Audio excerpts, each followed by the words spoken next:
And good evening, everyone, and welcome back to another episode of Break the Huddle After Dark. And tonight's game, the UNLV Rebels at home versus the Hawaii Rainbow Warriors. I'm your host, Nathan Johnston, and joining me tonight, senior analyst and electrical engineer expert, ladies and gentlemen, Jake the Weatherman.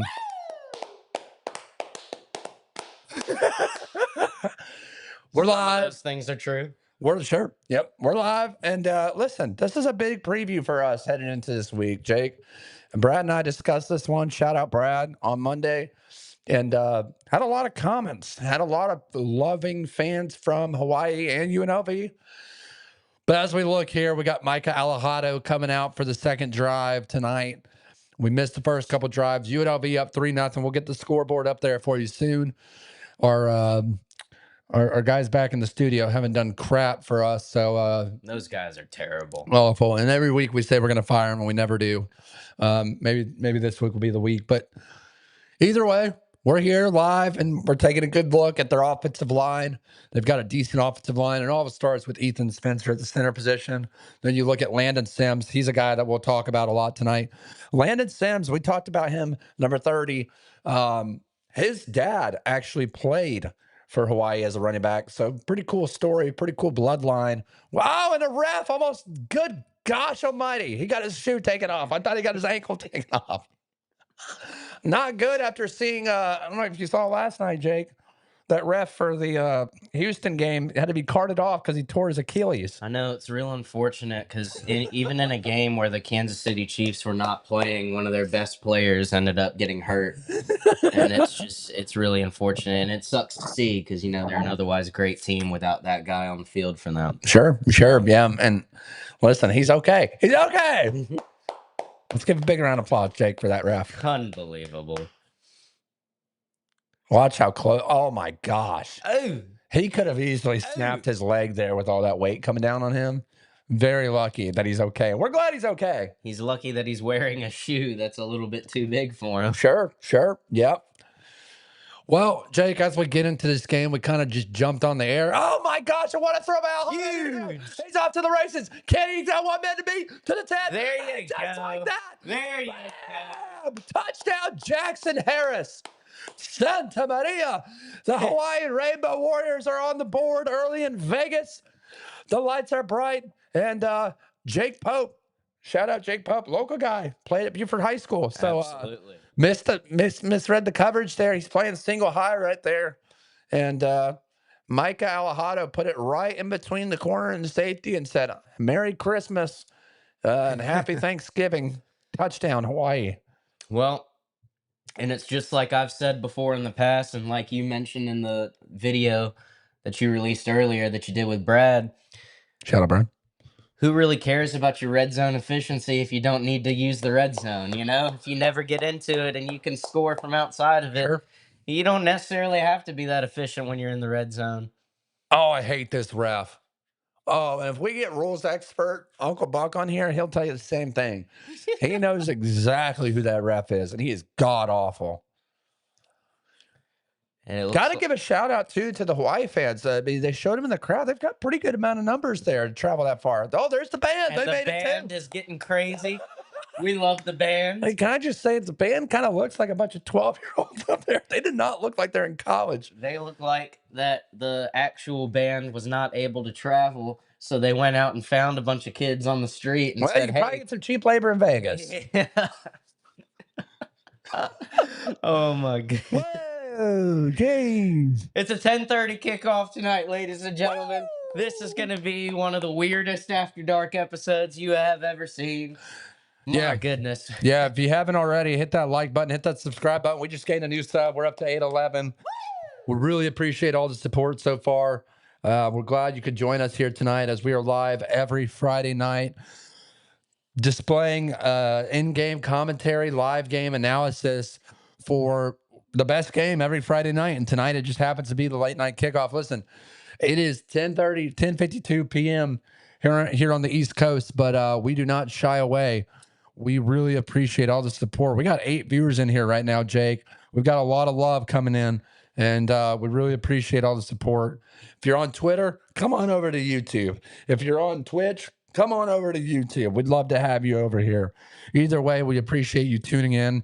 We'll pull up the Twitter live too because we need to know who's where. Let us know in the chat. Where are you watching from? What do you got going on tonight? It's a late kickoff. We get it.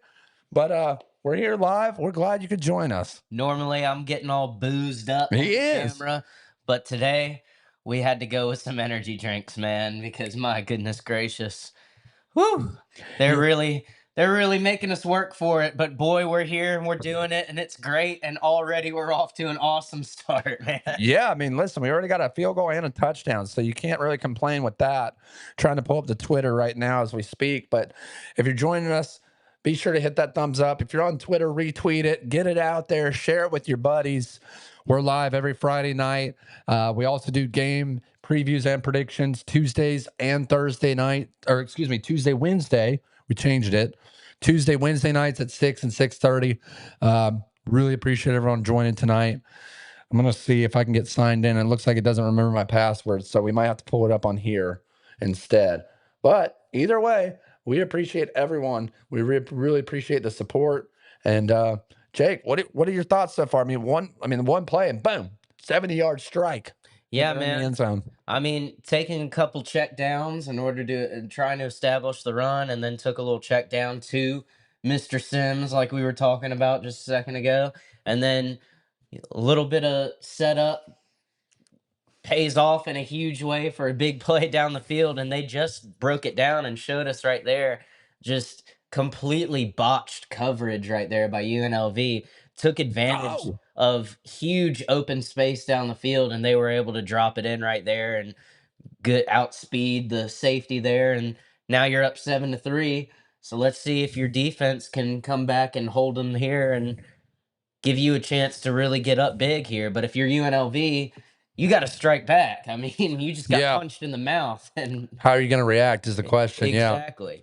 Yeah, you're exactly right. And that all starts with quarterback um, Calandria. He's a guy that's put up some big numbers this year. Not the best passer in the world, but he's very nifty with his feet. UNLV likes to have that dual threat kind of guy.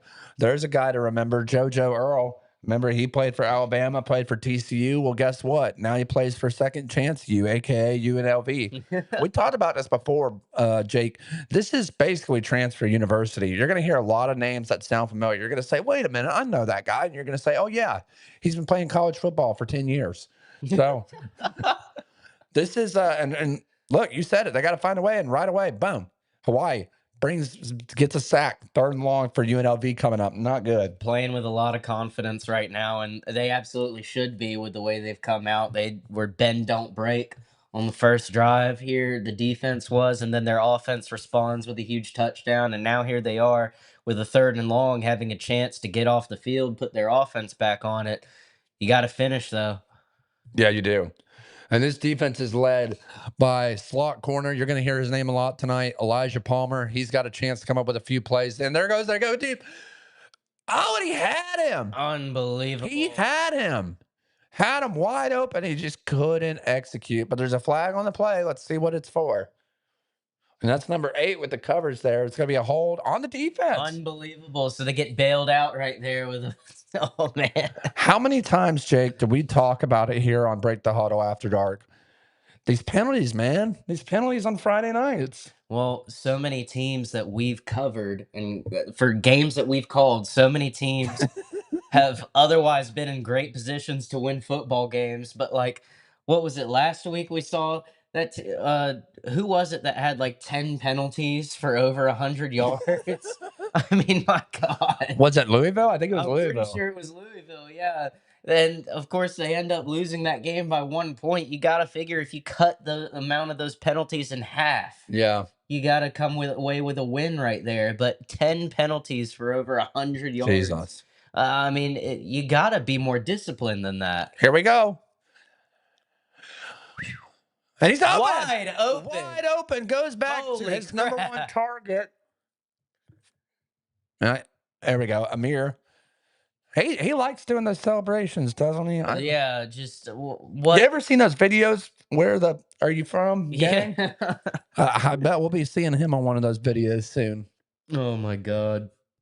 I tell you what, that's the big I earlier on the first drive, that same player was doing the 6-7 celebration, Yeah. and I just wanted to jump out of a window. Like, you got to be kidding! Oh, we That's got so plenty stupid. here at Breakdown Studio. Yeah, See. we've got way too many. Whoa! And there he goes. He's on the run. He's shifty, but he gets stopped by a brick wall. But a big gain for UNLV there. Running back number 9. And they're driving. Yeah, they are.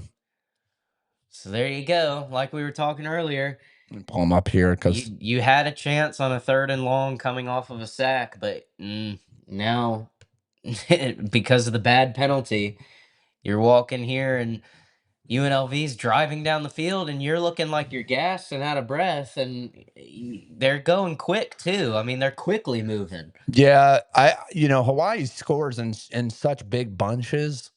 You're gonna have to tire this defense out. That's the way to win. You got them on the road, and it looks like it's a face mask, so they're gonna get 15 more.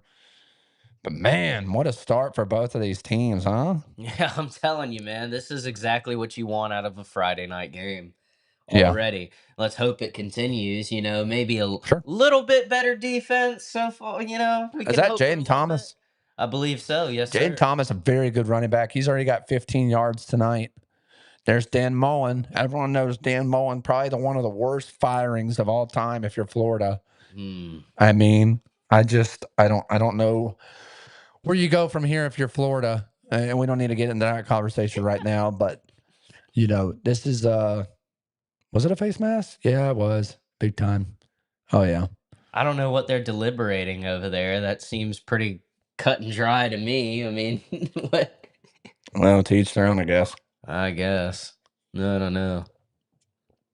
If you haven't already, hit that like button, hit that share button, and be sure to hit that subscribe button if you haven't already. Help us to get to 1,000 subscribers. Jake told me tonight if we reach 900 subscribers, he will take his shirt off. So, Oh boy, really hope we can this make is that happen. false information.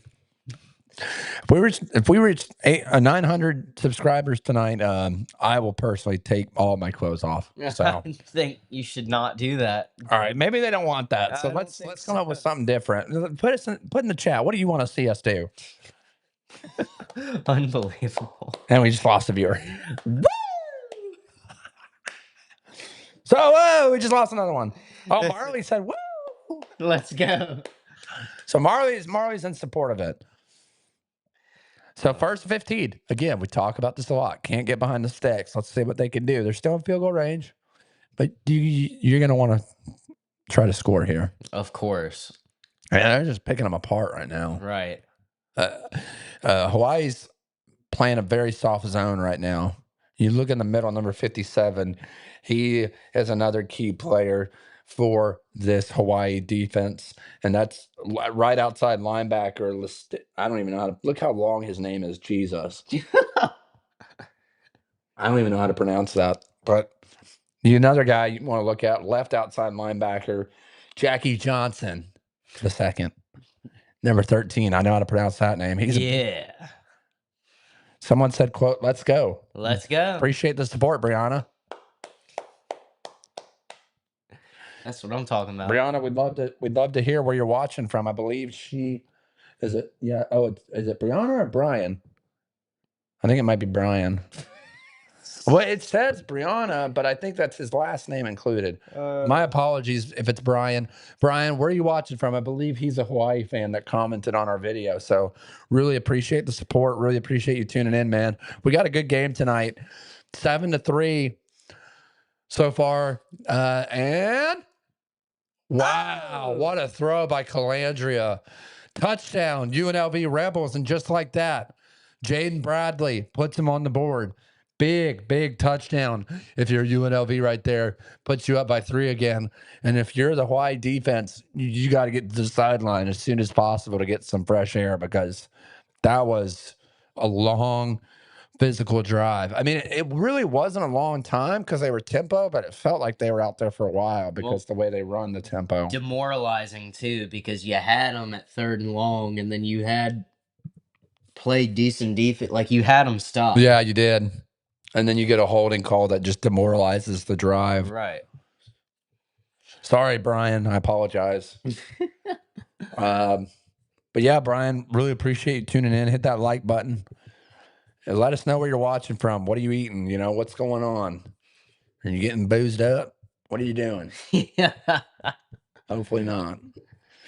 Oh man. Well, if you're Hawaii, you got to come back out and maybe take a little bit of time on this next drive. Eat up some clock a little bit. Just slow and methodical this time. Give your defense a chance to rest after that crazy drive that UNLV just put out there. Maybe establish the run a little bit. It almost seems like right now, I mean, clearly early on, this seems like it's going to be a shootout. I mean, Yeah. we've already got. Remember last game, we couldn't even get a third down conversion. No. Well, hell, now we've got what 17 combined points so far in the first 8 minutes of the game. So, Right. I mean, shoot for all you offensive football fans out there, this is your dream. This is what you're living for, This dude. could end up being a 70-point over under. I wonder what the over. We'll keep an eye on it throughout the night. I gotta get the score graphic up here in a minute. But Jake, keep the viewers engaged while I'm doing this. What have you seen so far? Alejandro looks good. Calandria looks good. Both of these quarterbacks are hitting their spots, man. Yeah, I mean, both quarterbacks right now looking like they've had needed no time to settle in, looking like they came ready to play. Uh, you know, Getting through their progressions, getting through, like you mentioned, Calandria likes to be kind of nimble on his feet, not really to beat you down the field rushing it, but to Yeah, extend he's not a plays. big body guy. Correct. And that's exactly what he's done. Um, I really like what I've seen out of both quarterbacks so far. Can they continue it for all 4 quarters, though? That's the big That's the question. $1 million question. That's the Because question every week. if this does turn into a shootout, which it looks like it's going to so far, then it's going to come down to who commits fewer penalties and who commits fewer turnovers, you know? And so far, I mean, Hawaii's not looking so good on the penalties there, No, but they're looking good offensively. That's for dang sure. That's one thing they do have going in their favor right now is. And you know what's crazy, and I don't know how much you've kept up with Hawaii this year. Me and Brad have kept up with them since week 0 when they played Stanford. Everyone picked Stanford. I picked Hawaii. Alahado's a freshman, man, that Yeah. quarterback. So he's a guy that's loyal to Hawaii. I don't think he's going to transfer anywhere. So they've got their quarterback of the future, and I'm excited to watch him throughout tonight's game. I think a lot of national attention is going to be on him after this week. I know it's a late kick, but still, it's a better shot to get him on tonight on Fox Sports 1 than it is to not put him on TV at all. Well, especially if he plays well and leads his team to defeat the UNLV, an 8-2 UNLV right now. I mean, that would be amazing. Be huge. Be a really big win for them. And he certainly has his opportunity here. And I mean, There he is. And they're showing this graphic right now. Hawaii is 7-3 for the first time since 2010. Yeah, they're playing dang good football, man. 30+ points a game, and then there's Tokyo Toe, Kasi Matsuyama. They call him the Tokyo Toe because he learned how to kick off of YouTube. He's from Tokyo, Japan. The man literally learned how to kick footballs off of YouTube. So for any of those kids out there that don't know how to play football or say they can't play football, that's a dang lie. Shout out to Tokyo Toe, man. He's been a national phenomenon. He's caught the hearts and eyes of many. What a cool guy. Every woman wants to be with him, and every man wants to be him.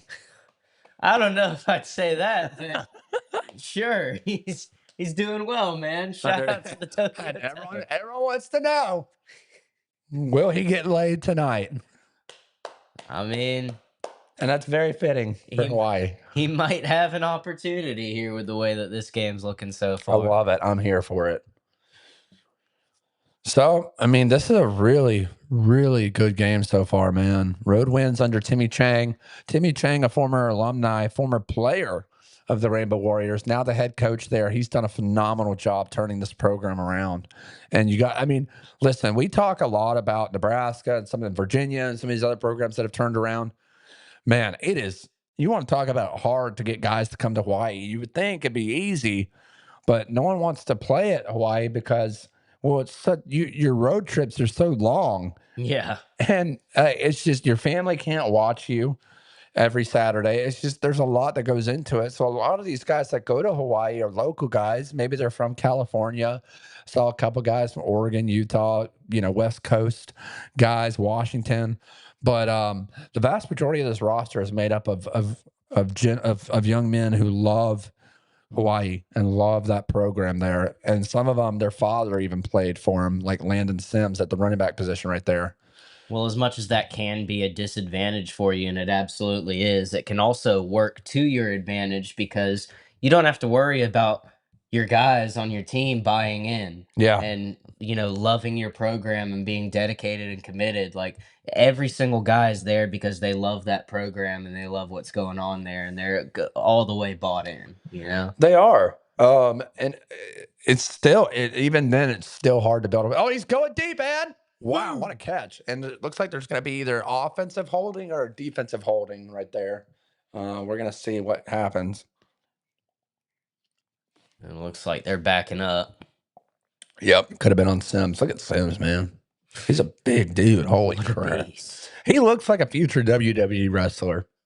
But when you look at this guy, I don't know if you've gotten a chance to look at him. I'll pull the on-screen graphic up here in a minute. I'm going to be holding on the offense. That ref is awful, so it doesn't surprise me that he called a holding call. Let's see how egregious this is. Okay, yeah, that's pretty good. Yeah. I still wouldn't have called it, but, to each their own. But hey, 1st and 20 now, so. Here we go. How do they respond? Behind the sticks. Look at that. Penalties already. 4 penalties for 40. As if on cue. Not good. UNLV 1 penalty for 5 yards. We'll have to keep an eye on that stat, Jake. There goes Landon Sims, future WWE wrestler. He's a big dude, man. Makes up quite a few of those penalty yards. I'm not going to say what I want to say on camera, but you know exactly what I'm thinking, Jake. I'm very surprised. When I looked him up, I was very surprised. Well, and dude can run too, huh? How much of an even bigger surprise is that? Yeah.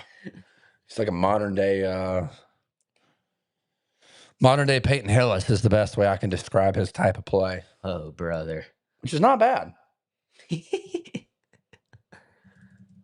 Okay, I'm going to have to change this graphic because... Oh! Did he catch it? Yes, he did. Bam! All right, making it 3rd and manageable right there with a good little 2nd down catch. Sure. I'm just going to say... Getting around his guy right there. And just so you guys know, I know it's the Rainbow Warriors, but we wouldn't be able to fit it on the graphic. So we're just saying Warriors. And they have it as Warriors up there too. So screw them. And by screw them, I don't mean Hawaii. I mean Fox Sports. I mean everyone. Screw them all. Sure. No, we love the Hawaii Warriors, man. And you mentioned earlier that last week we didn't get a 3rd down conversion until Jesus. 3rd quarter. In this game so far, Hawaii's 2 for 2 on 3rd down conversions, and UNLV's 3 of 4. So already we're just getting better play out of these offenses. Man, these penalties are killing Hawaii, though. False start, and just like that, instead of 3rd and 5, it's 3rd and 10. Your whole play call changes. Oh, man. Alahado looking frustrated there. I mean, yeah, why wouldn't he be? His team's getting him behind the sticks. Here we go. 3rd and 10. Oh, you got to catch that. And we just got another comment. Princess Bree said, quote, do you always follow a certain team? Great question, Princess. Every Friday night, we do a different game. So whichever game is highlighted that week, whatever game we think is going to be the best, whether that's record, spread, that's the game we cover every Friday night. So really appreciate you tuning in. Whereabouts are you watching from? We'd love to hear who you're a fan of. Who's your team? We cover all college football teams also to answer in that answer as well, to answer your question in that form. I'm sorry, I was drawing a blank on words. Do you always answer the answers? I do. Interesting. I always answer with an answer. Most people answer a question with a question. I hate that. Well, I answer an answer with an answer. Somehow that confused me even more. Moving on. It's Friday night. It's Break the Huddle After Dark. I'm your host, Nathan Johnson, alongside senior analyst for Break the Huddle, ladies and gentlemen, Jake the Weatherman.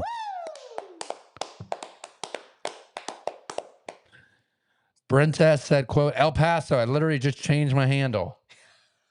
Appreciate the support. Oh, yeah, I remember you from last night. Shout out Princess, TikTok, person on TikTok. Let's go. And yeah, we're trying to get everyone on TikTok to YouTube. That's the goal. Is if we can transition all of our followers from TikTok to YouTube, we'll be in good shape because we've got over 1,000 on there. But also follow us on TikTok if you haven't already. We got our Twitter back as well. That was massive. Huge. And it wasn't because of Elon. I simply just made another account. But we're back on Twitter as well. We are verified as well. And we will not be posting our videos in people's comments. We will be going organic, raw content from here on out. You know, Nate, one time I was out in the West Texas town of El Paso with my buddy Marty. How'd it go? Well, I fell in love with a Mexican girl. Whoa, James! It didn't work out. Oh. Well, that's okay because you got a new one now. It made for a great song, though, man. It was worth it. Well, you know, we love El Paso. We love San Antonio. I'm the one that helps with the Sun Bowl, Tony Tiger Sun Bowl. Yeah. So we met in a football TikTok live yesterday, which I frequent, and she actually helps with the Sun Bowl out in El Paso. Woo! So you just never know who you're going to meet. So we really appreciate the support. You know, El Paso, the UTEP Miners, I don't think they play on Friday. No, they don't play on Friday night. But if they get in, well, no, they're not going to be in a bowl game this year either because they're 3-7. Next year, if UTEP plays on Friday night, listen, I got the UTEP helmet. I got the UTEP Miners helmet. I got the UTSA helmet.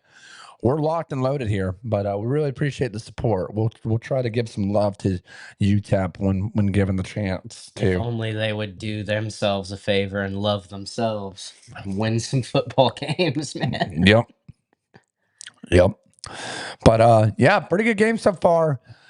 UNLV slicing and dicing. They're going to get another opportunity on offense here. And Dan Mullen's just throwing up everything, man. This is a big game for UNLV. This is whoever wins this game takes control of the Mountain West. And you can best believe Dan Mullen wants to be that guy that gets his team. I mean, this is a guy that was out of coaching for what, 3 years? Absolutely. On the desk. And now he's. Oh, and he breaks through a tackle there. Yeah, so good gainage for him. This is Dan Mullen's what, first year at UNLV? Correct me if I'm wrong. First, second? I can't remember. It's one of the two. Either way, he hasn't been there long. But he's already brought in a ton of talent, and I mean, they're 8-2 right now, chance to go 9-2, and like you said, they win tonight. They're in control of the Mountain West. I mean, whether he's been there 1 or 2 years, it still hasn't been a very long time. And for him to already have his team in this position, it's a great sign of things to come if he manages to follow through with this. I mean, what more could you ask for if you're UNLV with a relatively new head coach there? I don't care if it's Dan Mullen. I mean, you've brought in all of these guys. You've had this huge turnover. What? And now here you are. I mean, against a good Hawaii team, too. Like, you have a chance to beat this team right here. I mean, Timmy Chang's a real good coach as well. Yeah, he is. I mean, listen, these are two programs that don't get enough love. And I said this from the beginning of the live and in the preview, really, if you want to go back and watch it. These are two underrated programs. They've outplayed what they thought they were going to do. I don't know what the over-under was for these teams, but I can guarantee it wasn't their record right now. No. We'll look it up. We'll look it up as the game goes on. If you know, type in the chat. But yeah, I can. I want. You know, I'm gonna look that up right now while we're on commercial break. Let's take a look, Jake. Let's see what the over/under was for UNLV. Over/under wins. I'm gonna guess 6. Yeah, probably. Wow. I thought we'd have it a lot quicker. UNLV under wins 2025. That's what we do here at Break the Huddle, baby. Live. Oh, so they did have 8.5 wins. Okay, Okay. so there you go. But let's look. Hang on, we can look at we can also look at Hawaii's. Hawaii was 5.5, man, and they're 7-3 right now with a chance to beat a really good UNLV team on the road Right. to reach 8. I mean, holy crap! So They played way above. UNLV already kind of right where were projected to be, but Hawaii already way over what they were projected to be. Yeah, So I mean, wow, like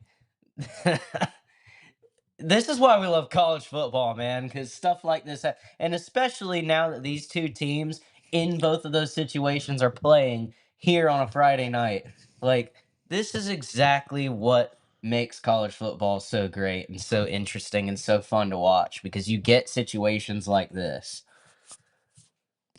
yeah. I mean, you're exactly right. Also, I don't know why they didn't do over unders. Oh, here we go. No, wait, they didn't even do over. They didn't do win totals for the Conference USA. Shame on them. But either way, here we are. Shame. Boots on the ground. Shame. Shame. Shame. So, yeah, big time score right here, 10-7. UNLV in the lead right now, but they get the ball back. Look at those first quarter stats, man. 103 yards for Hawaii.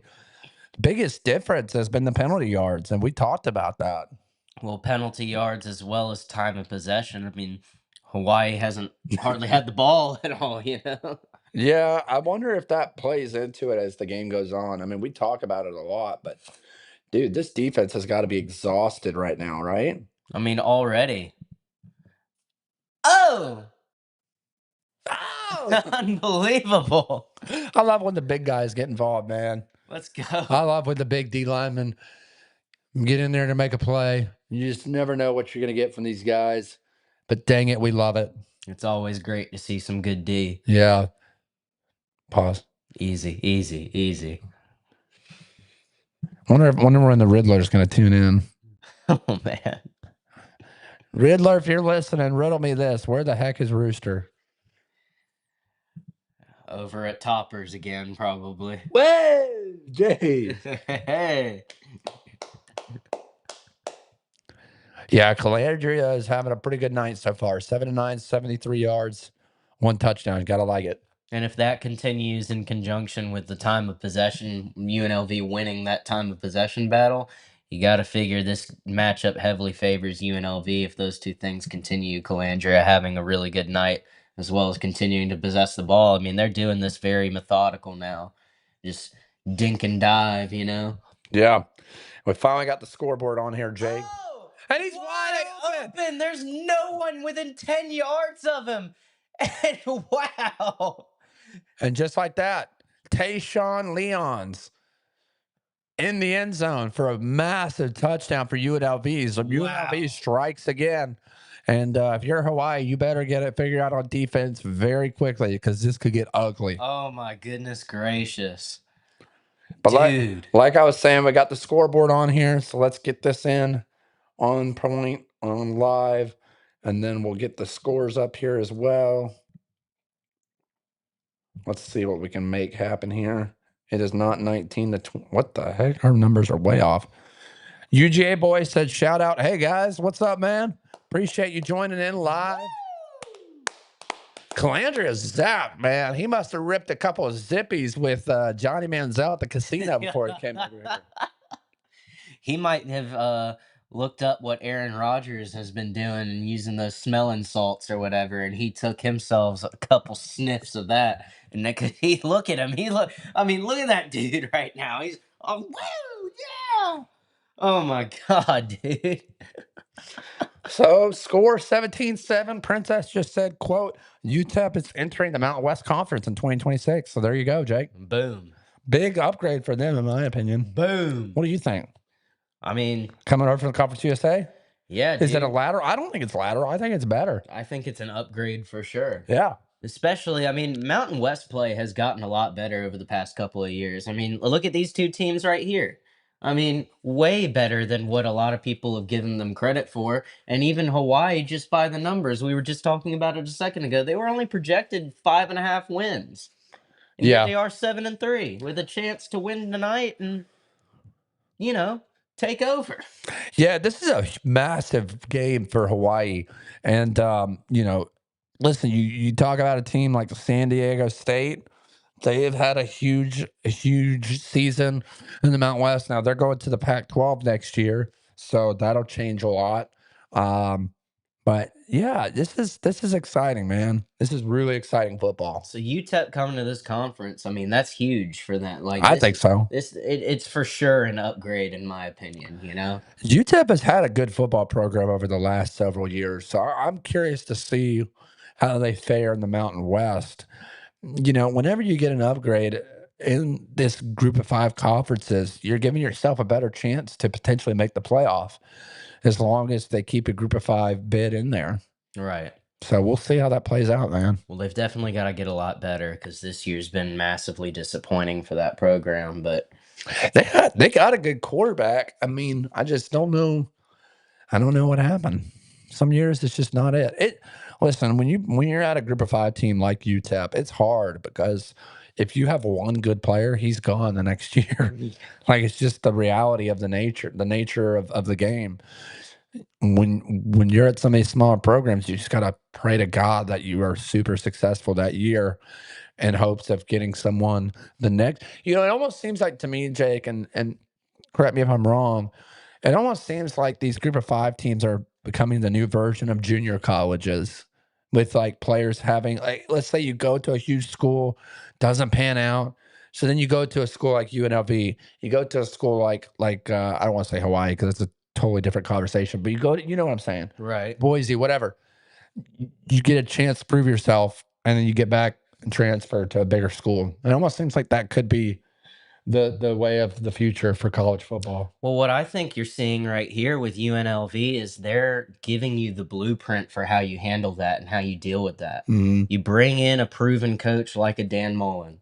And then what he does is he takes guys that these top programs don't really want anymore, but still have a lot of talent and a lot left to give, and you bring those guys in and you make those guys your main dudes. You build your program around those guys that the bigger guys passed on. Yeah. And that's how you reload and that's how you deal with all of that. Because, yeah, you're going to get these guys that transfer out and try and go play under the bigger lights and the teams with more attention and eyes on them.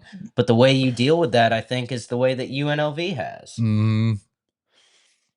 And there goes Sims. Boom. Landon Sims, a very dynamic back for the Hawaii Warriors. Again, a guy that I mentioned earlier, his dad was a running back too for the Hawaii Warriors back in the day. And he actually had the honor of helping him get presenting him his full ride scholarship in the meeting room. So pretty cool stuff. So you got a guy like Landon Sims, and then you pair him next to a freshman quarterback in Micah Alejado, and there he goes again, Sims. I'm telling you, dude, Sims is to me identical to he's like a modern day Peyton Hillis. That's how he runs the ball. He's just a big bowling ball. Right. And they've definitely got to get him going here in order to assist Mike Alejado. They were just showing a graphic right there about him. He's one of the best quarterbacks in the Mountain West Conference this year. I mean, he's 1 and 2 in every important stat that you measure a quarterback by. Crazy, man. And he's a lefty. And there you go. Sims, ow! Don't break his leg. Oh, no. We want to see him play the entirety of this game. And he's okay. He's fine. He's fine. He's a warrior, a rainbow warrior, in fact. Wow! Although I think he does play for the team that a majority of people play for. So, Sure. you know, Yeah, why not? I'm not just talking about Hawaii. Whoa! Hey! Oh, Hey, he's a good back man. And stuffed and a holding call. So here we go, Jake. Uh-oh. Who's down for UNLV? Not good. A lot just happened on that play. Oh my goodness. That play. That guy got bent like a pretzel. It looks like Hawaii's going to be called with a holding call. And on top of that, they get stuffed. It's never a good sign when you see the trainers huddled over a dude and he just threw his helmet off and he's writhing like that. Oh, that ain't no good. Did he pop his shoulder out? It looks like it's a shoulder, maybe. And now he's holding hands with the trainer. Here's Dan Mullen. Dan Mullen has come out, and we're Oh, going to go to God. commercial break. Oh, I God. think he just popped his shoulder out. 17-7 right now, Jake. I thought Hawaii was going to bounce back and get on the board, but we'll see what happens. Well, this drive isn't over yet, but when you get a penalty like that, especially with the way that they started this drive, moving the ball, running effectively with Sims and everything, when you get a holding penalty like that, it is, I mean, there's a reason this phrase exists. It's a drive killer, you Yeah. know, especially with how bad they've struggled. I mean, they were showing all this stuff earlier as well. Hawaii just is not a very well disciplined team. Not right now, they're not. Well, throughout this whole season, they've struggled with penalties. I Yeah. mean, it's been the thing that's really held them back. And you would think with Timmy Chang, they'd have that figured out. Well, at some point, especially with like how they've struggled with it throughout the entirety of the season. I mean, at some Very point, disappointing. you gotta clean that up. Very disappointing. And here you are with a Friday night game against UNLV. You've gotta, like, you have to be ready to play. Yeah. You can't You just got to come be out. ready to get laid. Like, what is all of this, man? Exactly. You know. I mean, you've got a really good team. You've got a really good chance. You can't just come out here and continue holding call, defensive and offensive holding, Sure. face masks. Like, you've got to be better than this once you reach this level. Yeah. Interested to see how they bounce back from this one because, me, oh my, it's not going good. Because think about this, you get nothing on this drive and give the ball back to UNLV. I mean, even if they only go down and kick a field goal, Yeah. I mean, 20-7 is crushing. Heartbreaking. Heartbreaking to say And the it's least. not like, we've seen Hawaii's that they're a quick strike team. Yeah. They're not out of this game. No. But you don't need to be fighting from way down in a hole like that. You need to keep, I mean, my goodness, man. And they could be, and it looks like he's all right. It was a shoulder. It looked like he's kind of, there you go. Top freshman quarterback. I'll tell you what, man. He has been outstanding. Yeah. I still give the edge to Bear Botmeyer. What he's been able to do is just crazy. Crazy. I like CJ Carr, even though I don't like that team. Yeah. He's done pretty good too. Colt Brennan. 3+ passing touchdowns in 5 consecutive games. That's pretty good, huh? I'd say that's pretty good. That's all right. I like that. He's going deep and And oh, intercepted by Jake whoa, Pope. he got it Intercepted by off of Jake the Pope. tip. And he is going nuts. Unbelievable. Just that was not a good throw. You hate it for the Warriors there, man. I don't blame that interception on him because it was a tipped ball, but at the same time, it's like Double coverage though, man. Look at that. boom. Oh no, that's incomplete. Okay. That hit the Gonna get ground. called back. We might have to bring in our rules expert for this one. Oh no. Try to keep them away as long as possible, but we can only keep them away as much as we can. Oh man. You can only keep away for so long before we absolutely have to have them in here. And I mean, interesting. Look at from the refs seem more excited than the dang players. What the heck? From the original angle that we see, it looks like it's a no down interception, but when you watch from that other back angle, it looks like it does come out. Yeah, I think it's going to be reversed personally, and I'm not a rules expert, but I personally think it's going to be reversed. What about this rules expert? Steve Stremling sucks. I mean, you got to be kidding me. Get this guy off of here. What a joke. Listen, if he was really a rules expert, command center, more like, I don't know what I was going to say, but yeah, Steve, you got to get off camera, dude. Come on, man. Well, if he was really a rules expert, don't you think he'd have a whiskey or something in his hand or whatever? Yeah, and he'd be here live with us. He'd be chiefing off a cigar or something like, Sure. well, let me tell you what I saw in this Here we go. play. Here's a see that angle doesn't show anything. The back angle is the best angle. So then it becomes this, right? Again, they've made this really important over the past 2 seasons, and it's always been pretty important, but specifically they've stressed this over the past 2 seasons that the Here we call on the go. field has to matter.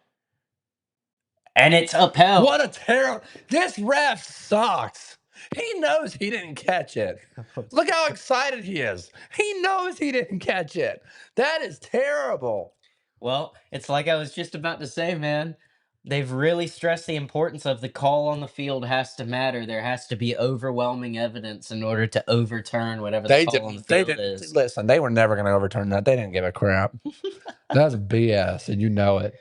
So there you go. I mean, that's not looking good so far for Hawaii. What did we talk about earlier? This game, especially if Stupid. it's going to turn into a shootout, is going to come down to penalties and turnovers. Stupid. Hawaii not only committing more penalties, but commits the first turnover of the game.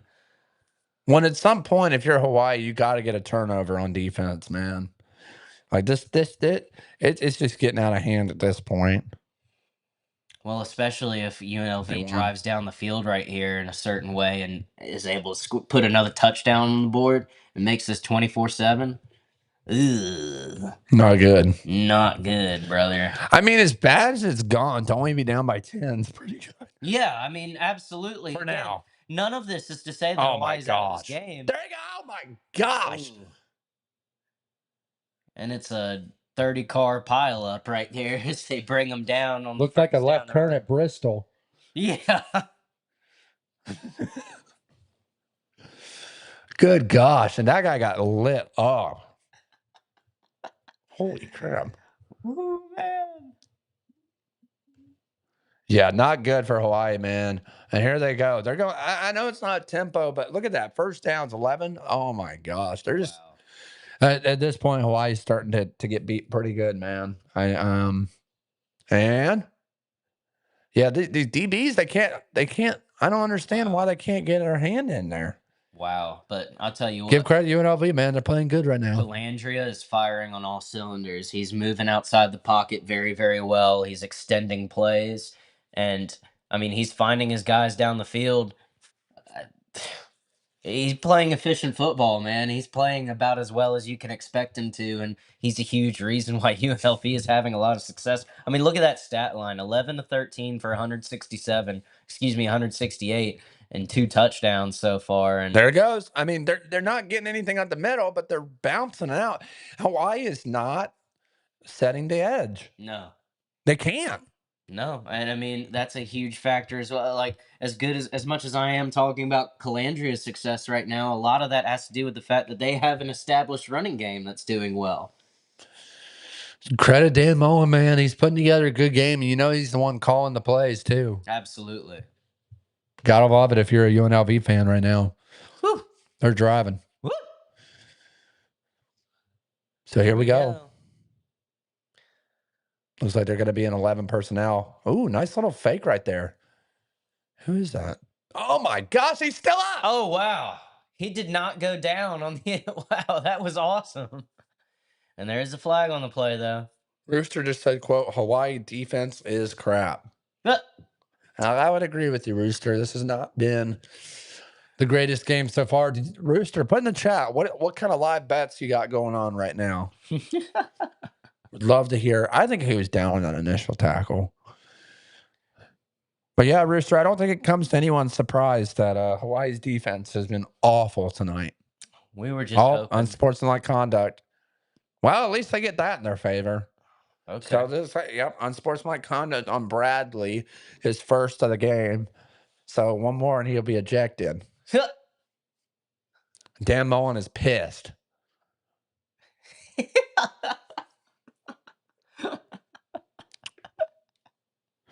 Hawaii plus 3.5 in last leg of my parlay. Hey, still a lot of game left. Rooster, we hope it pans out, man, because when you win, we win. Oh my gosh. I can't believe that Hawaii is not up and fighting after what we just saw. No That kidding. He sportsmanlike should have been came from. ejected for that one. And they're going deep and just out of his sailed him. reach. Just sailed him. He had him, man. He had him. He had Leon's there. Aye. Look how big number. Oh, that's the running back out there, isn't it? I was like, holy crap, he's huge. Just over the head, man. Couldn't connect. Yikes, man. Kind of tripped on his own feet there, trying to run to it, too. Look at him. He knows it. He's like, damn, man. He's like, we had that one, brother. 2nd and 10. Calandry making some moves. See what I'm saying? Like, Yeah. how, like, you're there. Mm-hmm. I know the guy's hands are not that strong. Well, it's just what you're seeing there to me is a difference in talent because he is right there to make the play. He just can't. Well, speaking of talent, let's bring up the rosters here now that I got it figured out. About dang time. Ladies and gentlemen, let's introduce this Hawaii Warriors defense real quick. And I'll pull them up real quick here. Here we go, right here. Boom. Look at that. And then I'll have to take the scoreboard off. We haven't really figured that out here at Break the Huddle yet. And we don't have a team. So shout out to the people that don't support us. Nonetheless, here we are, the Hawaii defense as stands. And like I said, it all starts with their slot corner, Elijah Palmer, number 4. He's a difference maker in that secondary, although he hasn't been tonight. Then you look at the left outside linebacker, Jackie Johnson, the second. You got guys like Dijon Benton on the right end. Lester at the right outside linebacker, number 51. We talked about him earlier. Listen, they got some guys. They just got to be able to put it together. But Calandria's dicing him up right now, man. He's just, that was an offensive push off for sure. How in the world was that not a penalty on UNLV? That's crazy. Look at this. This just goes to show you that they would never call a penalty against an offense unless it's a hold or a false start. Look at that. Yeah. That's as pass interference on offense as it gets. Godly. I mean, thank goodness ball doesn't lie. But, I mean, that's one of those situations where King, number 24, I don't have him here on the roster, but he's starting. And I just want to say this, too. Sometimes, when we have these lineups, it doesn't always have the correct roster on there. So, we're not boots on the ground in Honolulu. And it seems like every single running play that UNLV we got a little scuffle going on. Continue. I didn't mean to cut you off. No, you're good, man. It just seems like every single time. I mean, watch this. Boom. Just running through guys. I mean. Just missed tackling, too. Yeah. Oh, Lord. When it rains, it pours. The second quarter's gone by quick, man. It has. Golly, they got to get a stop. That's just, you keep the defense out there for another first down. It eventually it catches up to you, man. Well, it's demoralizing as well because not only are you getting physically tired and gassed and everything like that, but at some point you go, wow, we can't stop them. We just can't. What are we going to do? 15 first downs compared to 3 by Hawaii. They've ran triple the amount of plays. Yeah, not good, man. Wow. Not good at all. Yeah, and if you're a Hawaii fan, you just got to hope that they can create a turnover right here. Oh! Dang. See, that's the break you got to have. And they still pick up yardage. Wow. Those kind of plays right there show you how the game's probably going to go. Calandria looking like and I know this is going to sound weird, but it truly is a compliment the way I'm trying to mean it. Calandria looking like a Walmart Johnny Football right here tonight. Well, to me, if you look at him in the face physically, he kind of looks like Zach Wilson from BYU. He kind of, I don't know, he's got that look to him, I mean, wow, what should have been a sack turns into an 8-yard game. Thank God Hawaii calls a timeout to at least. Yeah, take a breather. Take a second to be like, okay. Oh, wait, no, what are they doing? What's Timmy Chang arguing about? Okay, he doesn't look like Zach with a helmet. He does. Is Timmy Chang losing his cool? I hope he is. I just want to say, Jake, and I know I say this every week. This ref is awful. Awful. I do wonder what Timmy Chang's saying over there. Oh. What'd he say? he, Don't say it if it's he just said something we can't say on the live. Uncle Buck would probably say it though. Oh man. What do you think he's ticked off about? Is he saying he was down? There's no way. No, he wasn't. No, my point of view, he wasn't down. No way. Yeah, I don't know what Timmy Chang's arguing there. Well, whatever it is, Someone in the box should have told him. yeah, Timmy Chang is not happy over there. No, he's not. And he is letting everyone know it. And he should. He should give him absolute hell. Timmy Chang dropping multiple funny words there. Mm-hmm. And he's still going. He's still arguing his case. If I'm an assistant coach, I'm in the booth. I'm ringing down. I'm saying, Timmy, listen. And they're challenging the play. No. Timmy, jeez. Timmy. And what is he seeing right here? Is he trying to argue that because the ball is down on the ground that I know we don't have Uncle Buck here, America's favorite uncle. Does that count? I don't think so. Well, I mean, let's bring in our rules expert. I think it's time to bring him in. I've never heard of that being a thing. Let's see. Let's see if we can get him on. It's going to be hard. He might be asleep. Oh, God. Let's see here. By the way, our rules expert also has Mensa, so he is the smartest one in the game.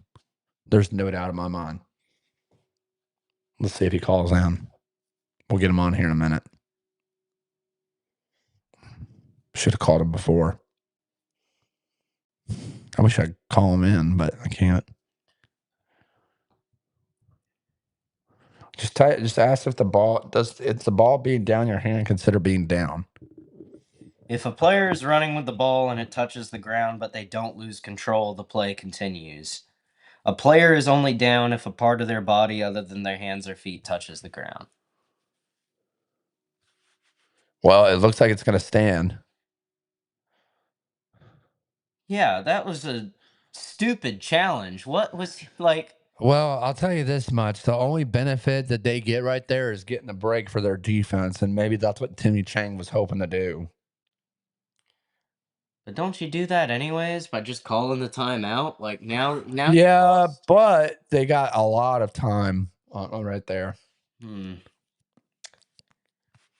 What a joke. Like, I agree with you. Yes, you usually call a timeout, but they got a timeout and a half there because remember, Timmy was arguing with him, and then he called a timeout. He was arguing with him some more. Then they challenged it, and so like they got a good 3 minutes there. Oh, and Timmy was arguing, man. So they got to come. Oh my God! And if you're Timmy, Jesus, strip it, touchdown. That's a touchdown. Yep. Wow. And the cheerleaders don't even realize it. They're just doing their normal stance. Unbelievable. They do now. Man, this is when it rains. Hey, we're getting a lot of offense, that's for sure. Yeah. So just like that, UNLV on the board, PAT pending. I mean, look at that. Fights through one guy, fights through two, fights through three. You just poor tackling, man. Poor tackling. And I don't know what 51's thinking right there. It's thinking he's going to dive late for that, but holy crap. Wow. Wowee. He's got, another unsportsmanlike. Another unsportsmanlike conduct. What if it's on Bradley? He'd be done. Let's see. Who's it on? If this is on Bradley, this is his second of the game, which means he would be ejected. It does not look like it is. It looks like it's on number 2 right here. So they've got 2 unsportsmanlikes. Does that count on the field goal or I guess they're going to take it on the kickoff. I'd take it on the field goal, especially with how many guys are missing kicks now. Wouldn't you? I mean, maybe. Because kickoff, they're going to get in the end zone. They're going to kick it in the end zone anyways.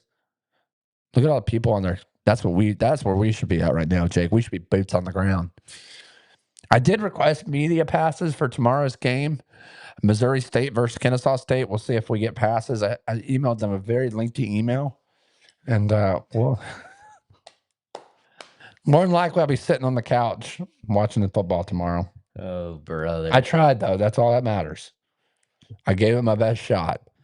Don't worry, Kennesaw State fans. We'll be there soon. Look, here's my long email right here. Unbelievable. But you know what pissed me off? And I'll say this publicly now that I've submitted my email to them. They said I didn't meet media guidelines. Are you kidding me? And then I read the media guidelines and it says you have to be affiliated with a national media outlet. What national media outlets are coming to your game, pal? You're on ESPN Plus. And as far as I'm concerned, you go and type in Kennesaw State versus Missouri State preview. We're only the second. There's only 2 videos on there. And the other video has gotten 0 views in 2 days. At least ours has gotten 100. So break the huddle, willing to give you love, willing to give you a shout out, willing to come to the game and get some fan engagement, for crying out loud. And you're going to sit there and tell me I need national media credentials like I'm CNN or some BS? Are you kidding me? The media gatekeepers are out of control, man. And we need to fight against them. And the best way to do that is for you to like this live, for you to comment, Well, subscribe. for you to subscribe to this channel. It's one thing at a time, brother. I was about to get to that. But subscribe's most important. Well, all of it's important. Yes. But you got to do these things, man. We got to break through, because this kind of stuff right here, where we're just talking and hanging out and watching a good game, man, it's so much better than anything you go and get on SEC, you know? Give me a break. Come on. Come on. It really is, though. Come on. It really is. I'm not going to lie. And listen, we're going to continue to build this thing up, right? And we won't be live next Friday. I wish we were. I'm going to be out of town, but that would probably be the game we're doing right there. Arizona versus Arizona State. That's going to be a big game next week. Yeah, man. It's a big rivalry game. And listen, both of those party schools, I know, shout out to Texas Pete. He actually pledged to a fraternity there when he was in high school. Oh, man. That is the most Texas Pete thing I've ever heard in my life. In high school, he pledged, man. Shout out, Pete. Man, you know how fun that would have been to go to parties with him? Jeez Louise. But here we are today, and that stat right there tells you everything you need to know. In case you're not watching this, 24 plays UNLV has run in Hawaii territory compared to how many? Here's the kick. Oh, so it ends up panning out. Well, there you go. Listen, as much as we're hyping up UNLV right now, why is 36 so pissed off? I don't think he knows. Timmy Chang's pissed again. As much as we're talking about UNLV, Jake, if Hawaii goes down and scores right here, it's only a 10-point game. Like, we're still in it. That's right. I mean, it's still in the first half. Hawaii gets the ball to start the second half, by the way. I can't tell you how many times, Jake, on these Friday nights where, like, we thought the game was over and the teams fight back, man. Oh, yeah, it happens all the time. I mean, don't be surprised if it happens tonight. And don't go anywhere, because you're not going to want to miss it. No. Oh, man. Since first Hawaii's touchdown. Oh, my gosh. Hawaii has 21 yards since their first touchdown. And UNLV has 21 points. That's just the name of the game, man. UNLV is playing lights out right now. And you got to give credit where credit's due. I don't know why you're trying to run it with a Peyton Hillis running back. You got to get the ball down the field, man. I understand he threw a pick, but you got to get guys in space. I think you got to start running 12 personnel. You got to start running 11 personnel, 10 personnel. You got to start throwing empty. Screw it. Throw 0 personnel. Put 5 wide receivers out there, for crying out loud. Good Lord. And here we go. 11 personnel. They took my advice. No, 10 personnel. They really took my advice. Oh, my gosh. They throw a corner blitz at it. Oh, my. He had the guy open on the wheel route. He just panicked. And that shows sometimes freshmen panic. And look what happens here. No one picks up the edge guy, and then he panics. But he had the guy wide open on the wheel route. And it's stuff like that that will come with time and experience. I mean, like you said, he is a true freshman, you know. So he's coming in. I mean, things like that are going to happen, unfortunately, when you start a guy like that. And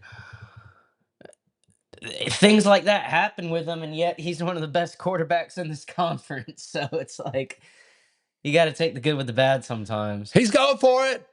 And you got to have it. You got to have it. He knows it. He had it. He had it in his hands. Oh, he's wide open. And what a great throw by Alejado, man. That was a dart.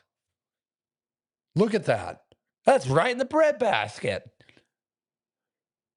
It was gift wrapped, man. You had it. What are you doing? Are they? They're going for it. And they're going. Oh my God. They're going 5 wide. They're taking my advice. Ow! Oh no. And Malave jumps off sides. I don't even think I pronounced his name right, but it doesn't matter. Oh no. And it's just gone. I mean, from bad to worse. You'd think that hair would cover up the noise. Hawaii just can't catch a break right now, man. I mean, Look at this. What's he doing? penalties, A big step. turnovers. Well, I'll tell you what happened. He got his butt chewed out for not covering number 6. So number 6 lined up, and he's ready to jump the gun on him. Wow. Now you got. I don't agree with this. I don't agree with this punt at all. I understand it's a long 4th and what? What is it? 4th and 11? And they don't even have it up there. We have a better scorekeeper than they do. This might go in the end. Oh, wow. I can't believe he didn't let that go in. Yeah. I don't think it matters, but all you got to do is hand it off to number 2 and he's gone. Right. I'm really surprised by that.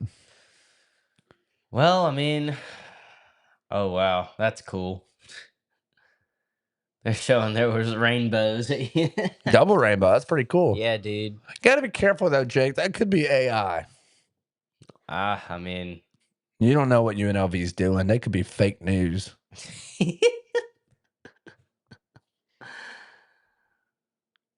showing. Is that a off. trophy? Yep, the pineapple trophy. Swingers. Probably not here. In Vegas, definitely. Are you kidding me? Not here, no. No. Not in Break the Huddle Studio. We are loyal men. Yeah. But in Vegas, definitely. Oh boy. Well, that's why we're not allowed to go to Vegas. We listen. We told our girlfriends that we were thinking about going to this game, and they said absolutely not. I said you can't go. You're not going, and you said yeah we are, and they said no you're not. We have to go. They said you don't have to go. But you know what? It's warm and cozy here. Oh! Oh my God. So, all right. Looks like we got a little bit of motivation from the Hawaii Warriors defense right A now. little bit of life out of them right there. There you go. And what did they do differently? They set the edge. Yeah. It's amazing what that does for you. Set the freaking edge. Come on, man. Look at Dan Mullen. He's pissed. Oh, yeah. Coaching staff all over him for that one. My God. So let's see what Hawaii can do. They're only bringing 3. And there he goes. Merry Christmas. Oh, just awful. That's going to be 15 face masks. No, he's saying hold against the offense. Is he really? He did. I thought it was going to be a face mask, but I think they caught a break. It's going to be a hold. Wait, why would they decline that? No, I think he's saying it was No, he said hold. Yeah, I don't know what happened there. But why would they decline it? Because it would still be second down, I guess. and you Yeah, got true. 3rd and 17. That's fair. Dan Mullen's not too happy. I mean, if Hawaii could have put up some points on the last drive and they did something like this on defense. Yeah. Now the question is, what do they do here? Are they running it? Yep. There he goes. There he goes. Pretty good run, Yeah. all things considered. Uh-oh. 84 is for UNLV. He's hurting. He'll be all right. You know what's crazy? I was just looking at the size difference. Hawaii's defensive line is so much smaller, man. Yeah, dude. They are tiny. I mean, they're still big boys. Don't get me wrong. Absolutely, yeah. But I'm very surprised at the size difference, man. Jeez Louise. Oh, boy. I guess I should have taken that into consideration. Ow! What the heck? Weird looking punt right there, but very. Oh my gosh! And he's still up! And he's still up! And he's losing yards! He's an idiot! Oh, my God. And he's still losing yards! Oh! So Easy. sorry. I got excited. My bad. And it looks like It's gonna be a late hit on UNLV. Look at this. He got drilled like a kamikaze pilot. And Honolulu knows very well what that means.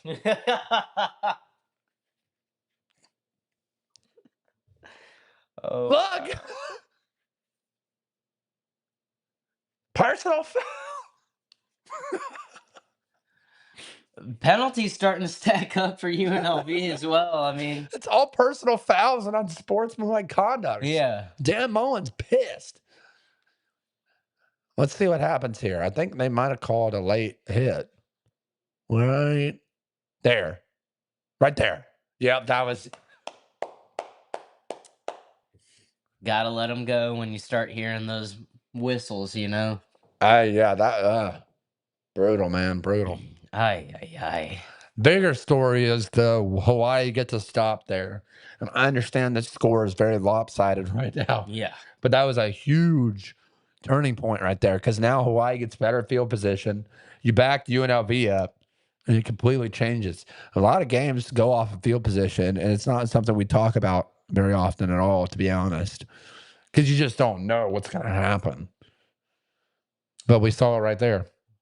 I mean, you got to start taking little victories wherever you can and Absolutely. start to build off of the success of those little victories.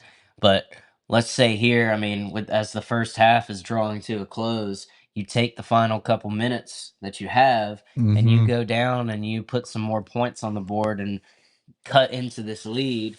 And then you get the ball if you're the Hawaii Rainbow Warriors to start the second half. Yeah, you're exactly right. If they score a touchdown here and you go into the second half, you get the ball back, and Jesus, and then you go, and then you go back out, and you score.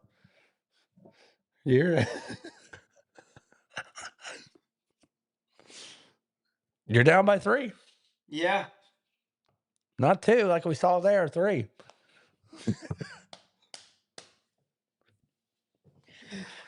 Indeed. I couldn't agree more. Oh, man. We love it. We love it. We love it. Yeah, still haven't got a response from Kennesaw State media team. Hopefully we will by the end of this live. At this point, I don't think I'm going. I think it's probably not going to happen this week. But if it does, I'll be live on Twitter tomorrow. So be sure you follow us at Break the Huddle.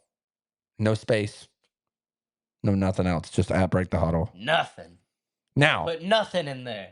Now on Instagram, and I need to update this. I forgot. I didn't update it. My apologies. Our Instagram has changed. Our Instagram is no longer that. It is this. So I'll go ahead and change it on the screen graphics so we have it moving forward. It is at Break the Huddle Podcast _ And then on so I need to update this. Gosh. Jake, I mean, what? I mean, oh, here we go. Hawaii back out on the field. Big time. I mean, so here we go, Jake. This is something that you talk about all the time, too, man. The last 2 minutes of the first half, first 2 minutes of the second half. And why are we running a draw play? Goodness gracious. That is just terrible. Well, if Is you're that good. really what you open with in this situation? I mean, what the? Well, I'll tell you this, Jake. I thought it was a good play call, poor execution. If you're going to run a draw play, run it with the Alejado. Why are you running it with the running back? Run a quarterback draw for crying out loud. There he goes. Big first down. That was the first down they've gotten, I think, in like 15 minutes. Yeah. So big pickup.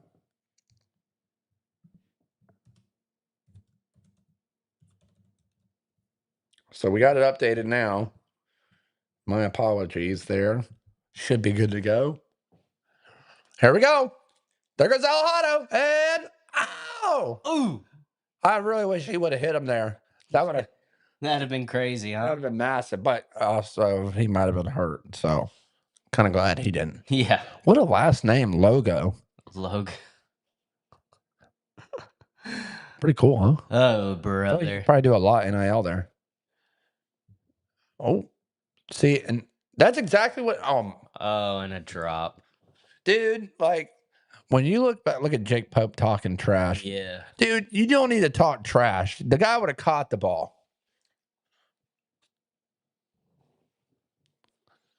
Dude, he's putting it on the money. He just can't. Those guys can't catch.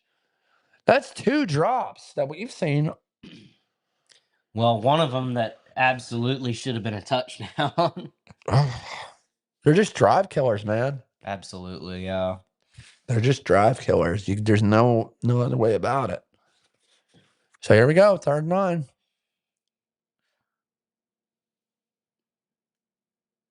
Oh, man. Bring out the Tokyo toe. Bring out the Tokyo toe. 4th and 10. This game feels like it's 56-7. Yeah. Well, they're just getting totally outmatched. Outside of that one play to start, Hawaii's just not really had a lot of success getting Here he things goes. going. The story of the season. Kansi Matsuzawa. He's been perfect so far this The season. Tokyo toe. Will he get a handy?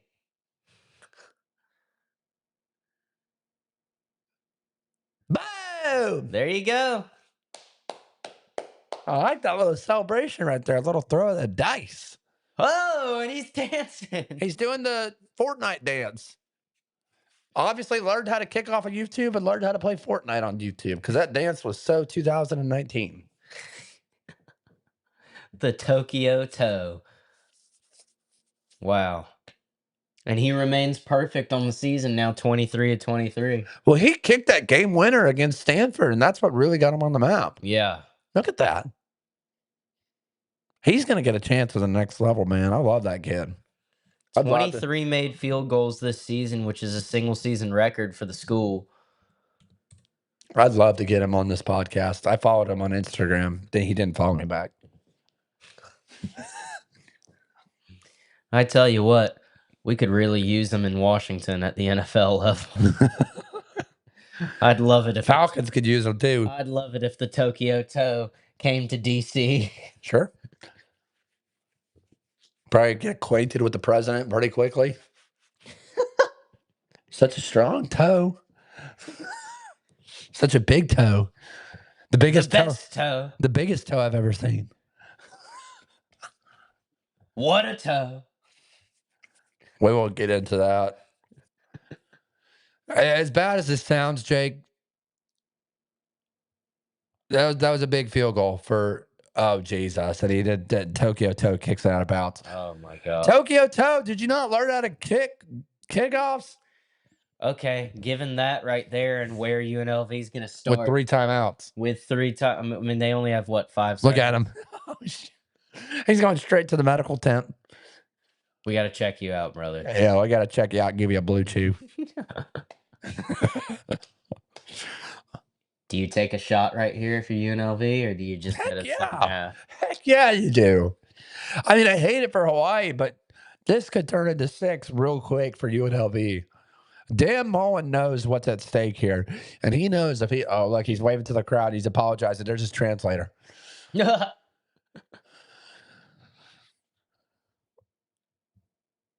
And I mean, you got 5 seconds. You got enough time to maybe take a shot if you can. Oh, he's making him re-kick it.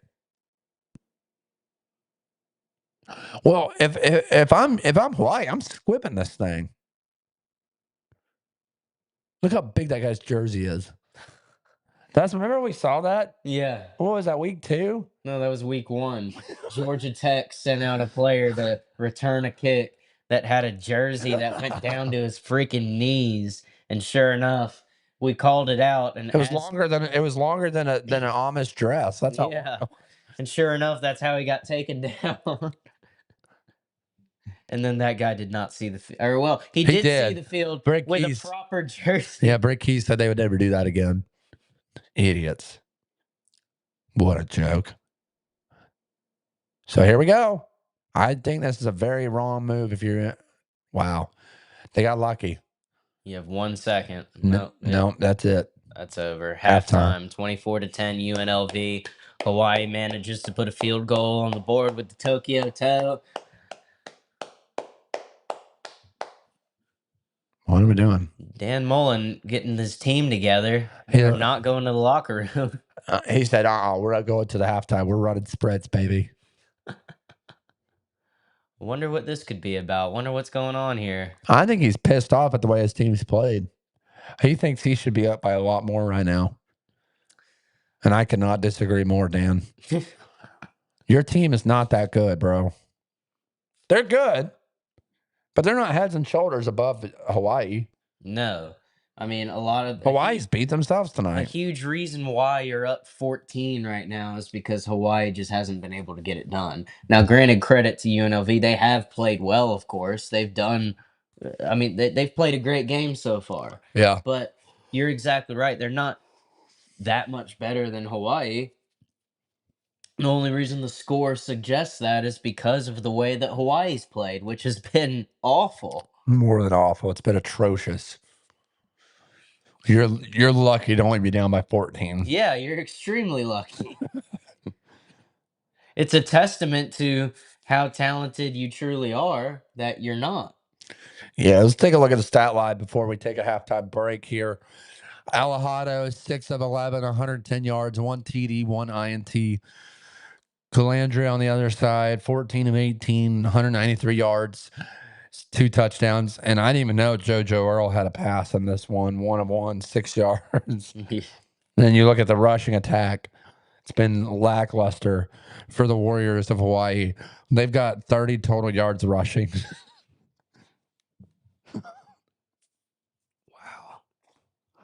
Wow. Kevon Lee has more yards by himself than Hawaii's total team. That's brutal, man. Unbelievable. I mean, that's the storyline of the game so far. We're going to take a 10-minute break, recollect ourselves. We'll be back here in about 15 minutes for the second half. Appreciate everyone else tuning in. I'm Nathan Johnson alongside Jake the Weatherman. We'll see you for the second half in 15 minutes. Woo!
back here live in Break the Huddle studio for the second half of this game. The Hawaii Rainbow Warriors on the road at UNLV versus UNLV Rebels. I'm your host, Nathan Johnston, alongside senior analyst for Break the Huddle, Jake the Weatherman.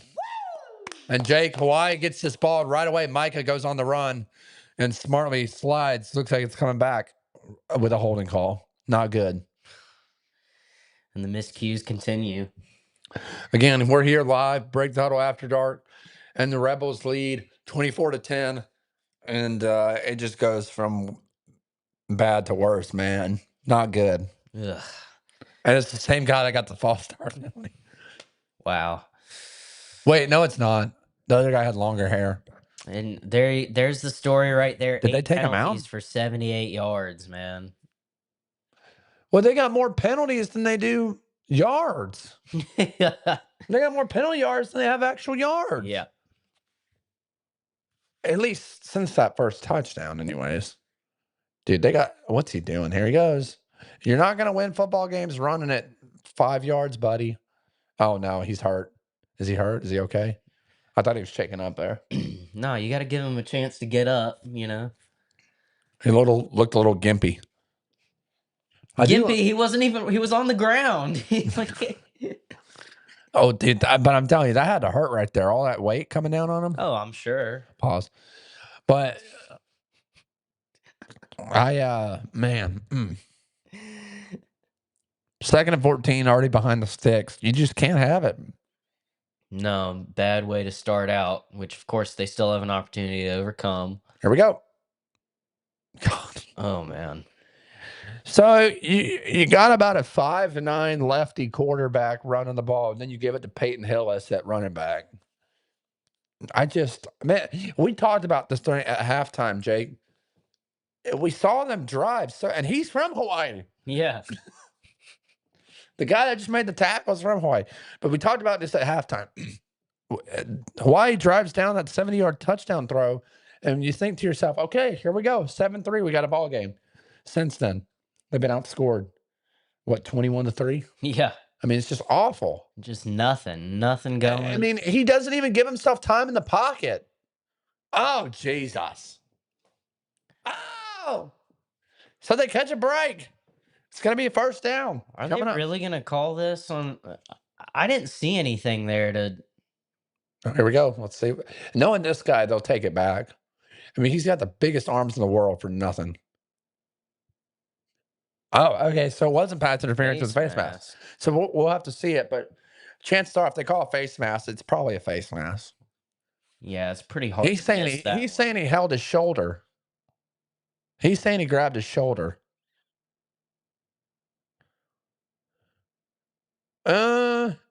I can't see from that angle. Let's see this angle. I can't. There's one. Well, the ball's at almost 5 yards out of bounds too. Like it's. Well, that part doesn't. There goes Peyton Hillis. He fumbled. Did he fumble? I thought he fumbled. Jesus. Don't scare me like that. I'm so amped up right now. Oh yeah. Chief Borders going crazy right there. He's a key player for this UNLV defense, man. I know. With a name like that, you ought to be, right? Hey, he's a local boy. Chief Borders. And I believe, if I'm not mistaken, he started his college career at Florida, transferred to LSU, and now he's at UNLV. So another guy that started his career somewhere else, transferred twice. Jeez Louise, Who's he throwing that to? What happened there? Somebody must have ran the wrong route. Or I'll tell you exactly what I'm seeing right now, Jake, and I think you would agree. This offensive line is playing pretty dang good. The problem is Alejado gets so scared that if he sees one guy pressure, like bull rush, he takes one look and he runs. Yep. And I know he's a freshman, but like. It's all stuff that you would expect out of a young quarterback like this, and yet it hasn't really affected him up to this point in the season. Here we go. Here we go. It's going at him tonight. And that ends up going nowhere. So now it's fourth down again. Do you go for it? I think you have to. I don't think they're going to, but I think they should. I mean, where they're at on the field, but you can't trust your defense. Ugh. 92 didn't give up on the play there, man. And it's just tough. So they're punting it, and they're looking to go for field position, I guess, at this point. Right. You backed them up last time. You stopped them, but how long can you do that for is the question. There they go. All right. Fair catches it. UNLV will take the ball after stopping them. Coming out to start the second half. And I mean, like you mentioned, I say this all the time. You win and lose a lot of games in the final 2 minutes of the first half and the first 2 minutes of the second. And I mean, they started out well in the final 2 minutes of the first, showing a little bit of life, driving down the field, kicking a field goal Sure. just to come down by 14 points. But then I mean, the way that works is you've got to do it in conjunction with coming out when you receive the second half kickoff and put some more points on the board. You fail to do so. Now UNLV has a chance to come in and really lay the hammer down. Well, not only that, they have the chance to run as much time off the clock as they want to, putting you in a further 100%. deficit. So even if they don't put points on the board for UNLV, they're still going to take the ball for what, another 6 minutes of this game? Right, which with the way that the Hawaii offense is moving the ball or lack thereof, that's as good as some points right now. I mean, Yeah, I just don't know what you do if you're Hawaii, man. You got to start taking some shots down the field. And if you're Alejado, you got to be patient in that pocket, man. I mean, that first down that I saw where he took off running, he had plenty of time back there in the pocket. And yet, for some reason, he takes one good look down the field and says, okay, I'm going to run. well, they're getting some pressure on him at times, only rushing 3. Yeah. I mean, that's hard to succeed when you can still break through. And to your point as well, it's not even necessarily that they really are pressuring him that hardcore. It's more so just panic when there is a guy who comes at him. He's not stepping up in the pocket and throwing down the field. He's panicking as soon as one guy breaks through and trying to do something with his legs, and it's just not working out. Not when you're down 14 in the third. Sure. Oh man. But UNLV now with a huge opportunity to really put this game away. I mean, you got to figure if they score a touchdown, I mean, what do you put the odds at for this game to go any differently if that's what they end up doing? Well, I mean, the odds aren't looking too good for Hawaii right now. I'll tell you that much. Yeah, I mean, that's my they're not looking good as of right now, especially not with another 6 on the board. Not good, man. Not good. Oh, jeez, man. And there you go. A lot of sporting events going on in Vegas this weekend. And there's a turkey head in the crowd. That's freaking awesome. Yeah, you don't really see many of those until this time of year, so you got to like it. So right here, they're going 12 personnel, Jake.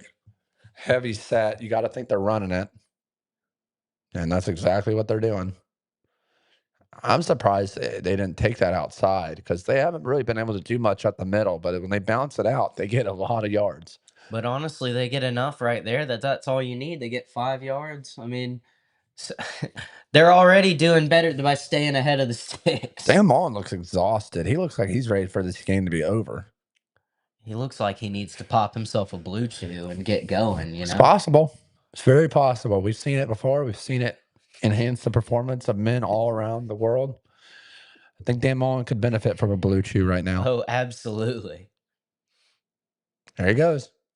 Dump pass to the, and I mean, dude, they're just, I haven't seen any way tonight that Hawaii, I haven't been able to look at the game and say, that's how Hawaii can beat them on defense. Right. I mean, right there, 2 plays back to back that are very low risk, and yet, I mean, just driving down the field, man. Not in any sort of trouble. Just and they're chilling right now. Yeah, they are. And there they go. They're going to bounce it out and pick up a good 3 yards. Yeah. But I mean, that's been the MO for them. I don't know why Hawaii's high-fiving each other. But here's the thing, like we were just talking about, tick, tick, Yeah. tick. I mean, if you're UNLV, you don't have to go more than 5 yards down the field at a time at all, as long as you continue to progress. Well, and at this point, if you're UNLV as well, you're just trying to keep your guys healthy. Right. You put one more score on the board, and you start probably pulling your starters at some point. You at least start considering it. Yeah, or playing them less snaps. I mean, granted, you want to play a full game. You want your guys out there as much as possible to get experience and some snap counts for future games. Absolutely. But I just But at this point, like you said, especially look at this. I mean, especially if you win this game, you put 6 more on the board right here to cap off this drive. You got to start thinking, okay, we're definitely going to go to the Mountain West Championship game. That I believe is played in Vegas, if I'm not wrong, if I'm not mistaken. And it just, I mean, Hawaii just can't bring anybody down, man. This is crazy. It's bad. It's real bad, man. It's been hard to watch this one. Whew. Let's see here. I'll pull it up.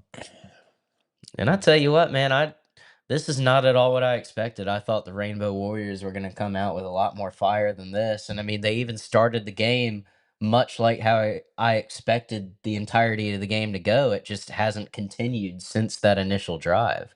And right there, time of possession and total yards is more than Here we go off twice. the edge, Anna. How did he escape that? That is insane. And they still pick up yards. Wow. Wow. I mean, that play sums up the entire Hawaii defense tonight, man. And it's like I said earlier, Calandria tonight playing like a Walmart version of Johnny Football. I mean, just insane escapes from what otherwise should be like for sure sacks, and yet turning it into 5-6 yard gains at minimum. You know? Ooh boy. So it is played in Las Vegas, the Mountain West Conference Championship. Yep. Gotta heavily favor UNLV right there, man. Absolutely. Yeah, you're Wow. Oh, he fell. Fumble! Oh my gosh. Hawaii's got it. Big turn of events for Hawaii. Oh man. And Jake, if they score on this drive, they're within 7. Yep. They're right back in it if they can turn this into points. And everything that we were just saying about the way UNLV is moving down the field and all that gets completely erased. Because now here you go. You've just been handed a golden opportunity. And it is for sure a fumble and for sure recovered by Hawaii. Almost didn't get it. I mean, wow. All right. But Well- look, you've got to convert it into 6. Well, I mean, look how much time they've already taken off the clock. When they started this drive, it was at what, 12 minutes? Yep. Now it's at 7, so they took off a good 5 minutes. Well, it's like you were saying. I mean, just taking off all that time, it's Put some it's more almost pressure as on them. good as points. Puts more pressure on them for sure. Because now you got 7 minutes left in third quarter. You can't settle for field goals, man. I love Tokyo Toe. Give them a chance at the end of the game to win it when it's tied 24-all. Right now, if you're Alejado and if you're Timmy Chang, you've got to dial up something beautiful here. Well, especially with where you're starting at. Right I'd say screw it. Take a shot on the first play, man. You're in 4 down territory. You've got pretty much everywhere you're at right now because you got to overcome this huge deficit and you got to do it quickly. You've got it, and that's the strength of this offense is quick strike ability. Yeah. I mean, we saw it earlier just within the confines of this game.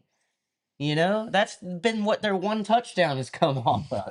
70 yards. Absolutely. So you've got to lean into that. You've got to get back to what's made you great this season, you know?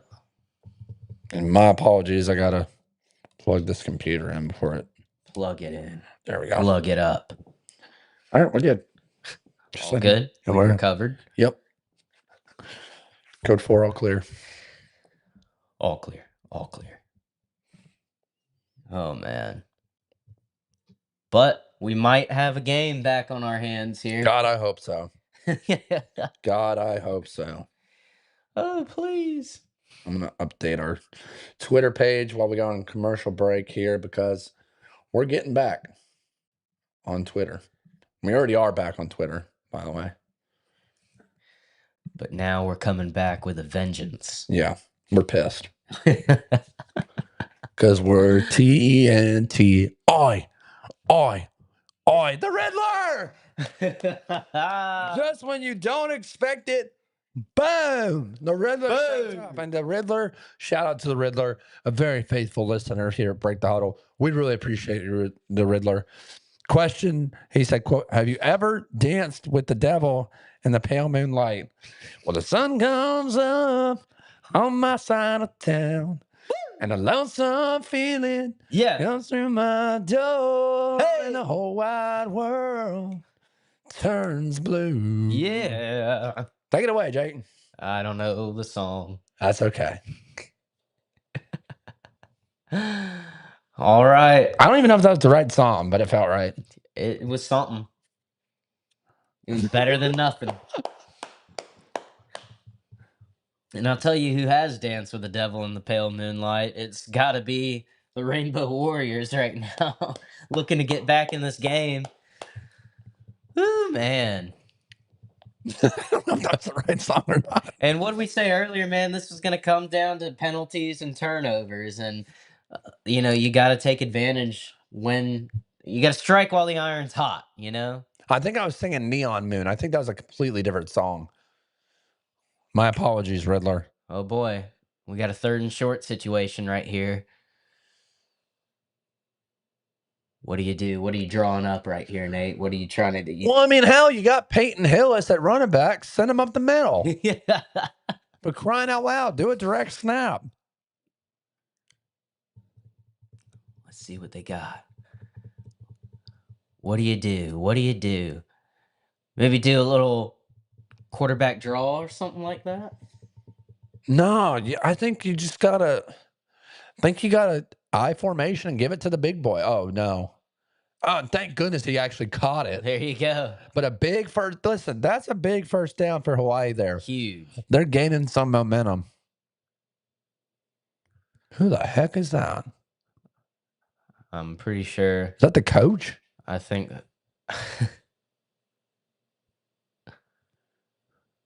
Oh my gosh! Wow. Is that him? No, I think that's Thurman. Jesus, he's aged. That is what tends to happen as time goes on. That's true. There goes Peyton Hillis. Landon Sims. Well, I'll tell you what, Jake, we talked about it time and time again, but I want to emphasize it now that we're actually seeing positive yards for Hawaii. Yep. You cut out those false starts and those holding calls. I mean, hell, you're looking pretty good. Yeah, dude. I mean, it's like we were talking about last week's game. I mean, Louisville, if they had cut out just even half of their penalties, they probably win that game, And you can honestly say the same or something similar, maybe not the exact same about this one, where if you cut out about half of Hawaii's penalties, they're probably doing way, way better. This is not a 24-10 game current. There he goes. Oh, no. They went, what'd they do? 21 personnel there?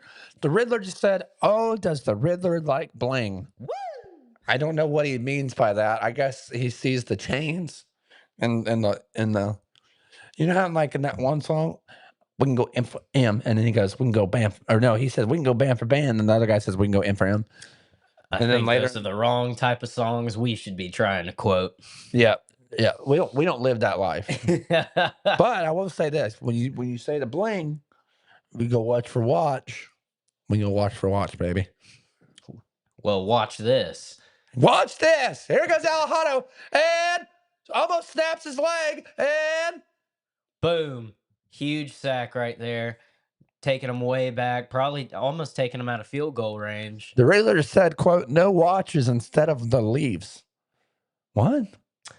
Don't know what that means, brother, but absolutely. Let's go. Woo! Riddler, I have no idea what you're on right now, but I want it. Yeah. We're just glad you're here, man. Appreciate the support. Well, when you had to have it, they didn't get it. Nope. and now they're out of all for nothing, man. Yep. And the clock continues to tick. 3 minutes off the clock, and it looks like they're going to get a delay of game here. And they can't, I mean, I think that was purposeful, though. Yeah. I think they were trying to get better punting. And Maybe. right here, you cannot, you don't take advantage of the turnover. UNLV makes a costly mistake right there, and you just can't capitalize off of it. Yeah. And I mean, now, like we were talking about, we even go. with just their drive, the little drive they had before they fumbled, that was already good enough, taking as much time as they did off the clock. Sure. But now this failure of a drive by Hawaii takes even more, and you give the ball back to UNLV here with 4 minutes left in the third, still 24-10. Yeah. Ay, ay, ay. Well, and you got to think UNLV is going to take it to the fourth quarter here. Right? I mean, you got to think that they're just going to run out the clock pretty quickly here. Oh, boy. And it's going down in Funky Town. Pretty much. Funky Town being Las Vegas, baby. Viva Las Vegas. I don't want to get copywritten. I'm singing too clearly. You know, the Pat McAfee show does a good job of kind of mumbling it.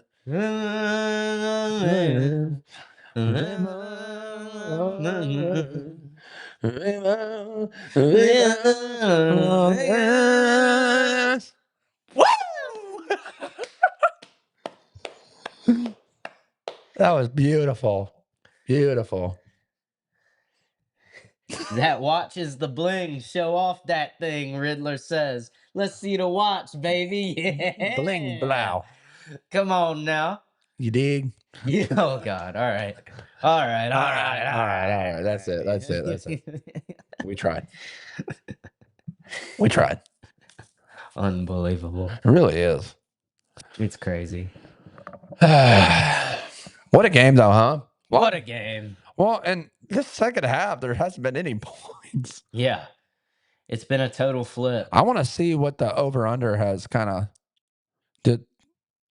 I thought they had it here. No? They don't have it live? Well, it looks like it is. It's just that it doesn't display anything there. Well, there you go. Guess there isn't too much live betting going on. I thought there would be. I mean, I guess not. Live analysis. Is it going to show our tweets on there? I ain't lying. There ain't no live analysis. My butt. They need us on there. Well, while we're on a commercial break, Nate, I mean, got a pretty exciting weekend of college football coming up. Absolutely. You know? Is there any particular matchup that you're looking forward to? Well, I think you can look at all the helmets behind us right now, Jake. You got BYU versus Cincinnati. BYU still trying to stay alive in that Big 12 hunt. Absolutely. You got Georgia Tech versus Pitt in a must-win game for both teams. You got Georgia Tech. You win. You're in the ACC title game. If you're Pitt, you got to win, and then you got to go on the road next week and play. Or I'm sorry, I think it's at home, but still, you got to. Oh, look at that mustache. You got to go. You got to play Miami next week. You win both those games. You're in the ACC, and then to our left. I guess if you're looking on the screen, it's to our right? Question mark left. BYU Cincinnati. Oh, I already said that one. Sorry. Whoa! And he's still going in. Oh, Calandria just keeps it and goes. I mean, at this point, if you're Hawaii, you got a better chance of someone streaking on the field. Sure, you might get a little bit of turf burn when you get tackled, but I mean, what a run by Calandria there. But yeah, those are the games I'm looking for, Jake. Yeah, man. Those all should be very, very interesting. And most of those matchups we covered here on Break the Huddle. Yeah, we Go did. check out our predictions for that. Yep. Brad and I covered the BYU Cincy game. We covered the Hawaii game that we're covering right now. We covered the Georgia Tech Pitt game. And we also covered the Kennesaw State, Missouri State game. So a lot of great games this weekend, man. There's great college football every weekend. I don't understand when people are like, oh, man, the matchups aren't that good this weekend. It's like, well, are you blind? Because last time I checked, we got college football. That's enough. Yeah. right? I mean, listen, we take it for granted, man. We get into these later weeks in the season and we forget that college football won't be around much longer. And we got what, a couple more months, and then we got to wait 6 months. Then it's over. Then we got to cry and figure out what we're going to do on our Saturday weekends. And we can't make excuses for sitting down on the couch anymore with our girlfriends. Are you kidding me? There he goes. And they still couldn't get to him. Wow. That was the most pressure they've gotten on him all night. Yep. And he hit him. And he hit him hard. He's good. He's good, but those hits take a toll, man. Absolutely. You get a couple more on him, probably the best thing you could do. Yeah. That was a hole. No, geez, that was a hole. That's what I'm talking about, man. You got to call it both ways. But the thing about it is that, like our rules expert, America's favorite uncle, Uncle Buck, always says, you know, you could pretty much call a hold on every single play. Right, but if you're gonna call a hold on one team, you gotta call it on both. Good gosh. Well, when it rains, it pours. You can't tackle. The one guy came in there and thought he could just hit him with his shoulder, but you got to remember physics. Shout out to all the science people out there. Leverage wins. Look at this. He just spins right. He's got a lower center of gravity. And he just keeps his feet going. Boom. Look, yeah, you can't do that to that guy. I guarantee it, that guy wrapped him up. He would have gotten down right there. More than likely. But he just couldn't do it. He couldn't do it. And there he goes again. Houdini in Vegas with another. He's averaging freaking 10 yards. Wow. Who is this guy? It's Jaden Thomas. That's who it is. No wonder this is how it's going for him, you know? Very elusive back, man. Not the biggest guy. But, I mean, he gets behind his offensive line. If you're the D-line, you're like, where is he? You can't see him. We can't find him. Disappears in a puff of smoke. Sure. Just like the Roadrunner. Yeah. We haven't seen him get out in space. If he gets one-on-one with the safety, I have to imagine he's gone. Wow. There he goes. And look, he's even picking up in the pass block. They're going deep, and okay. I'm sorry, but that is not pass interference. That is stupid. Wow. Amir literally jumped into the guy. Well, the only thing I'll say is, let me see the replay. Did the defender turn his head around and play the ball? Well, I mean, it's kind of like a flop. He just kind of knew that he wasn't going to get to the ball, so he just jumps into him. Watch. He tackled him, and he had his head turned. Look, he's looking at the ball. I don't agree with that call at all, man. No, actually, I do. The defender initiated the contact. I guess. And yet another penalty, the 10th penalty for Hawaii tonight, totaling out for 98 yards. Who does Hawaii play next week? Are the Hawaii fans in here? I forget who they play next week. They can come out with 8 wins, man.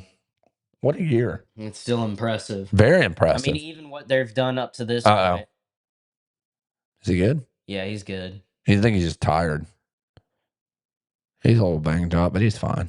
He'll be all right. Yeah. But like we discussed earlier, no, and there is another player down. That is him. That's Jaden Thomas. He went back down. And if you're the UNLV Rebels, you're praying to God that he's just out of breath. I think he just got the wind knocked out of him is what happened. Yeah, let's see what happens here. Looks like he... Ooh. Yeah. I think he'll be all right. He just needs a minute to catch his breath. See, he's kind of like, yeah, he's good. We'll see. I think he just got the wind knocked out of him like that. Yeah. Very lucky break. But I mean, it's like we were talking about earlier, man, when it comes to Hawaii and what they've done this season, they were expected, their over-under win total was 5.5. So they've already exceeded expectations this year. I mean, so you got to love it if you are a Hawaii fan. And the trajectory of your program, you've got one of the best quarterbacks in your conference right now, and he's a true freshman. He's only going to get better. A lot of the problems we've seen him have tonight can be attributed to just being a young guy and needing to adjust. Well, and here's the thing, too, and not to cut you off, but, I mean, this is a team that was projected to win 5.5 games, and here they are with a chance to win, what, 8 or 9 games? Yep.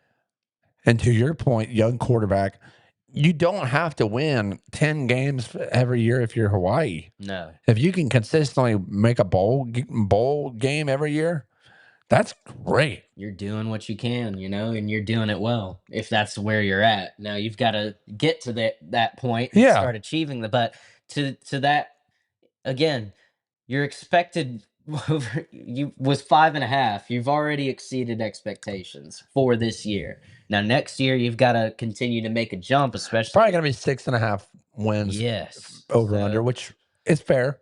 Right. I think that, and I think it's very doable. Now they're losing a lot of guys. I know Landon Sims is a senior. They've got a few other guys on there that are seniors, so they're definitely losing some players that they're not going to be able to replace. Maybe they do. I don't know. But Hawaii is one of those programs where they're not going to be able to use the transfer portal very much. No. I don't even think they have a home stadium right now. I think they play in a soccer field, which is not bad. I mean, Kennesaw State does that too. They used to play in Aloha Stadium in Honolulu, but they don't use that stadium anymore, surprisingly.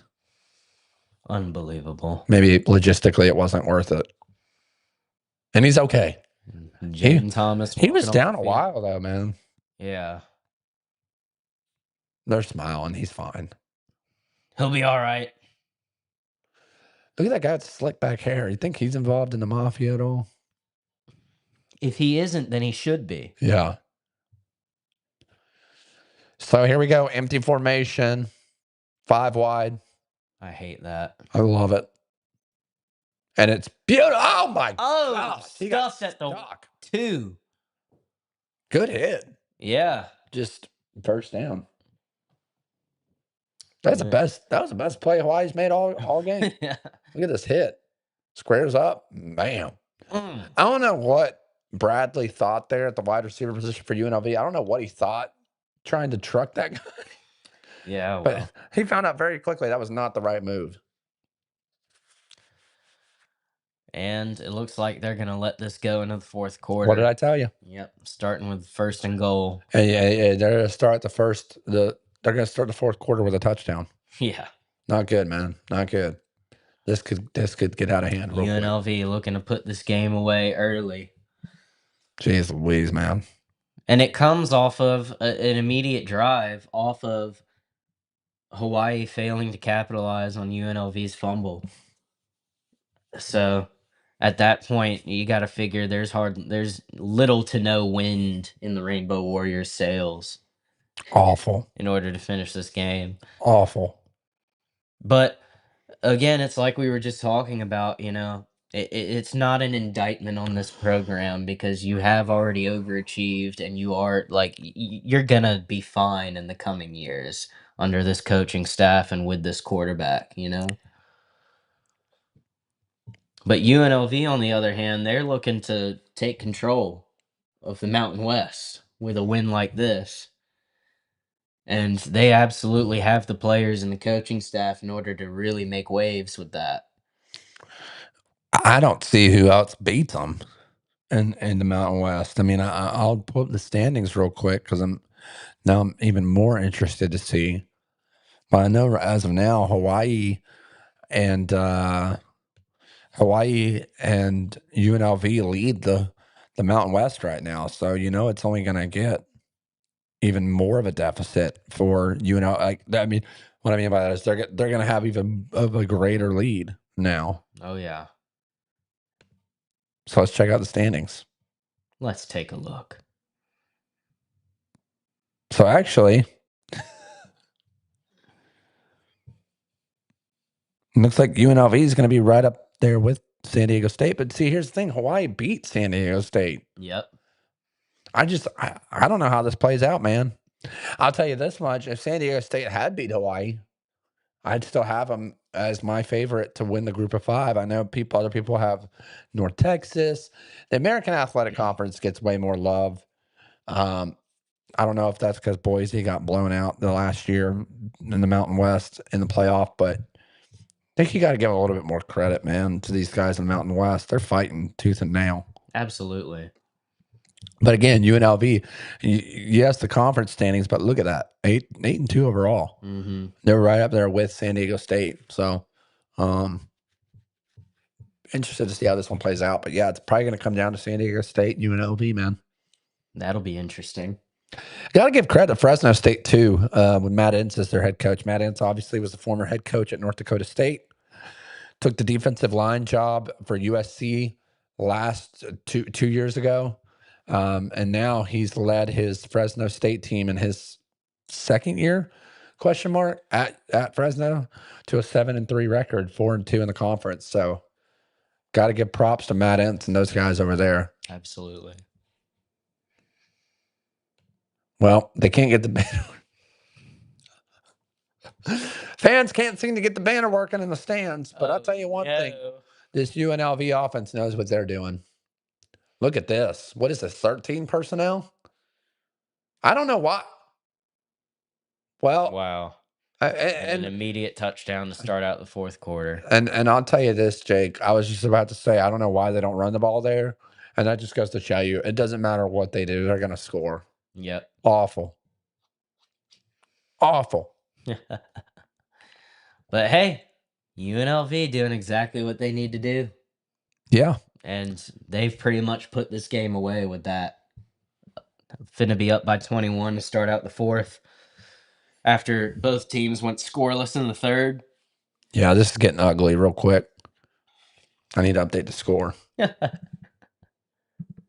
PAT's good. Just like that. Boom. Just like that. What is this? Calandria's throwing up gang signs on the sideline. Oh, boy. Oh, I think that's a good segue to do one of those segments. Where are you from, gang? And we're going to find out where you're from, gang. Let's see where Calandria's from. Let's check out this guy. Let's check out this SOB. I can pull it up.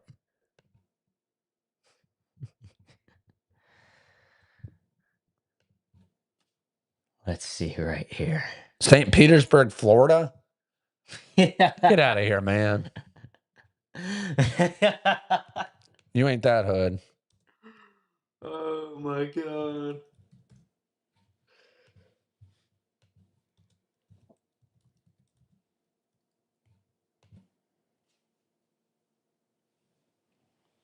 Yeah.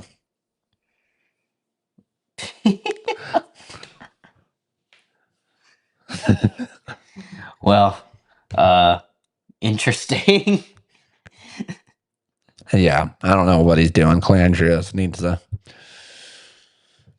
needs to quit throwing up those signs. It's very inappropriate for TV, and it teaches the young bucks out there a very, very bad narrative. Love these commercials, though. Love these commercials with the Make-A-Wish Foundation. Finally. And it looks like 11 from Stranger Things is going out. Whoa, Jesus! With Lex Luthor there. Jake, you can't say that about those kids. Come on, man. Yes, you can. Who cares? Jeez Louise. Shout out to that kid. You know, he had some courage. To do what? He asked that girl to prom. I'm surprised they even let her out. How you gonna get on me for saying? I thought, if you can't beat them, join them. Aye. Either way, great foundation. Donate to them every year. Love what they do.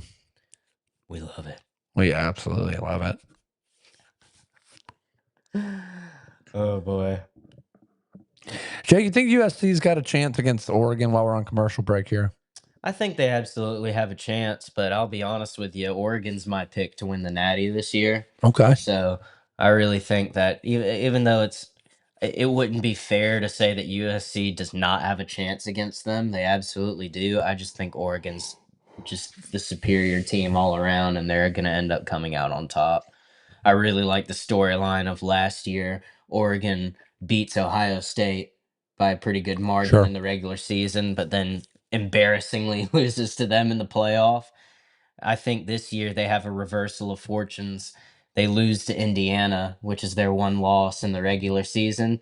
Indiana obviously is going to be in the playoff as well. I think there's a really cool version of how this all plays out. They're taking it. They match up and then they end up beating into the playoff. Yeah. Oh, it's going to be an interesting playoff nonetheless. Hawaii decides to take the ball out of their own end zone, and they pay for it, man. They paid for it. Just can't get anything, man. Oh, brother. Well, I didn't realize a lot of these guys went to Bishop Gorman. Yep. In Las Vegas. Good grief. I would not want to start a fight with that guy. No. Imagine you try to like hit on his girlfriend without knowing that it's his girlfriend, and then he walks up. Hey, what are you doing, bub? I'd be like, leaving, sir. I'm getting out of here.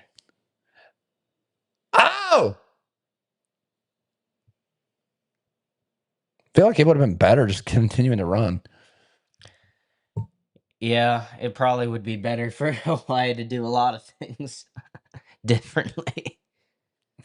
It's hard when you get to this stage in the game because, and you know, it's bad when they're showing Twitter pics in the fourth quarter.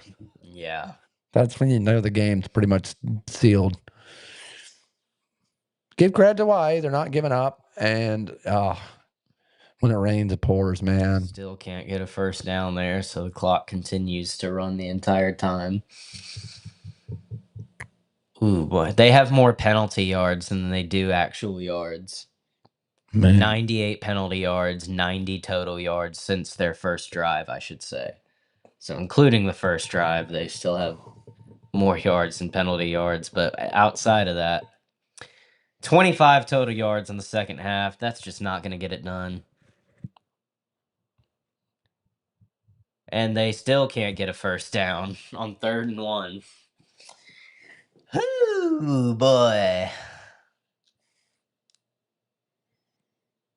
I don't know where you go from here, man. This game's over, man. Yeah, it is. Give credit to UNLV, man. They came out, did exactly what they needed to do. Well, what's crazy to me is this is a 2.5 point game or 2.5 point spread coming into this game. And yet again, Friday night, you just don't know. And what are you doing? You didn't even get it. He's short. Awful. Are they going to give it to him? No, they're not going to give it to him. Timmy Chang, what are you doing? It looks like they have. No shot. Why did he hesitate? Oh, that's close. It is very close. Because the wrist is included. If he's down, if his wrist is down, are they bringing out the measuring sticks? Bring out the sticks. They are, yeah! Bring out the sticks. Let's see the sticks. And for the first time tonight, ladies and gentlemen, they are bringing out the sticks. And they're big sticks. Well, that's what I said for them to do earlier, but why are you not doing it with Landon Sims? Why are you doing it with this guy? Here we go. I told you. And he's short. Oh, man. Remember that? Have you seen that one video on Instagram where the ref moves the ball? Yeah.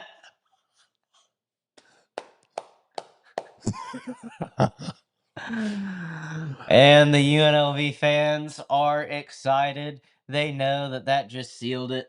I'm really surprised we haven't seen any Shackers tonight. I'm not. It's Vegas, man. Gotta have someone out there. They're not at that game. I know. They're in the casino. Yeah, they are. They're at the clubs, man. Yeah. They're having a grand old time. Oh, awful. Are they reviewing this?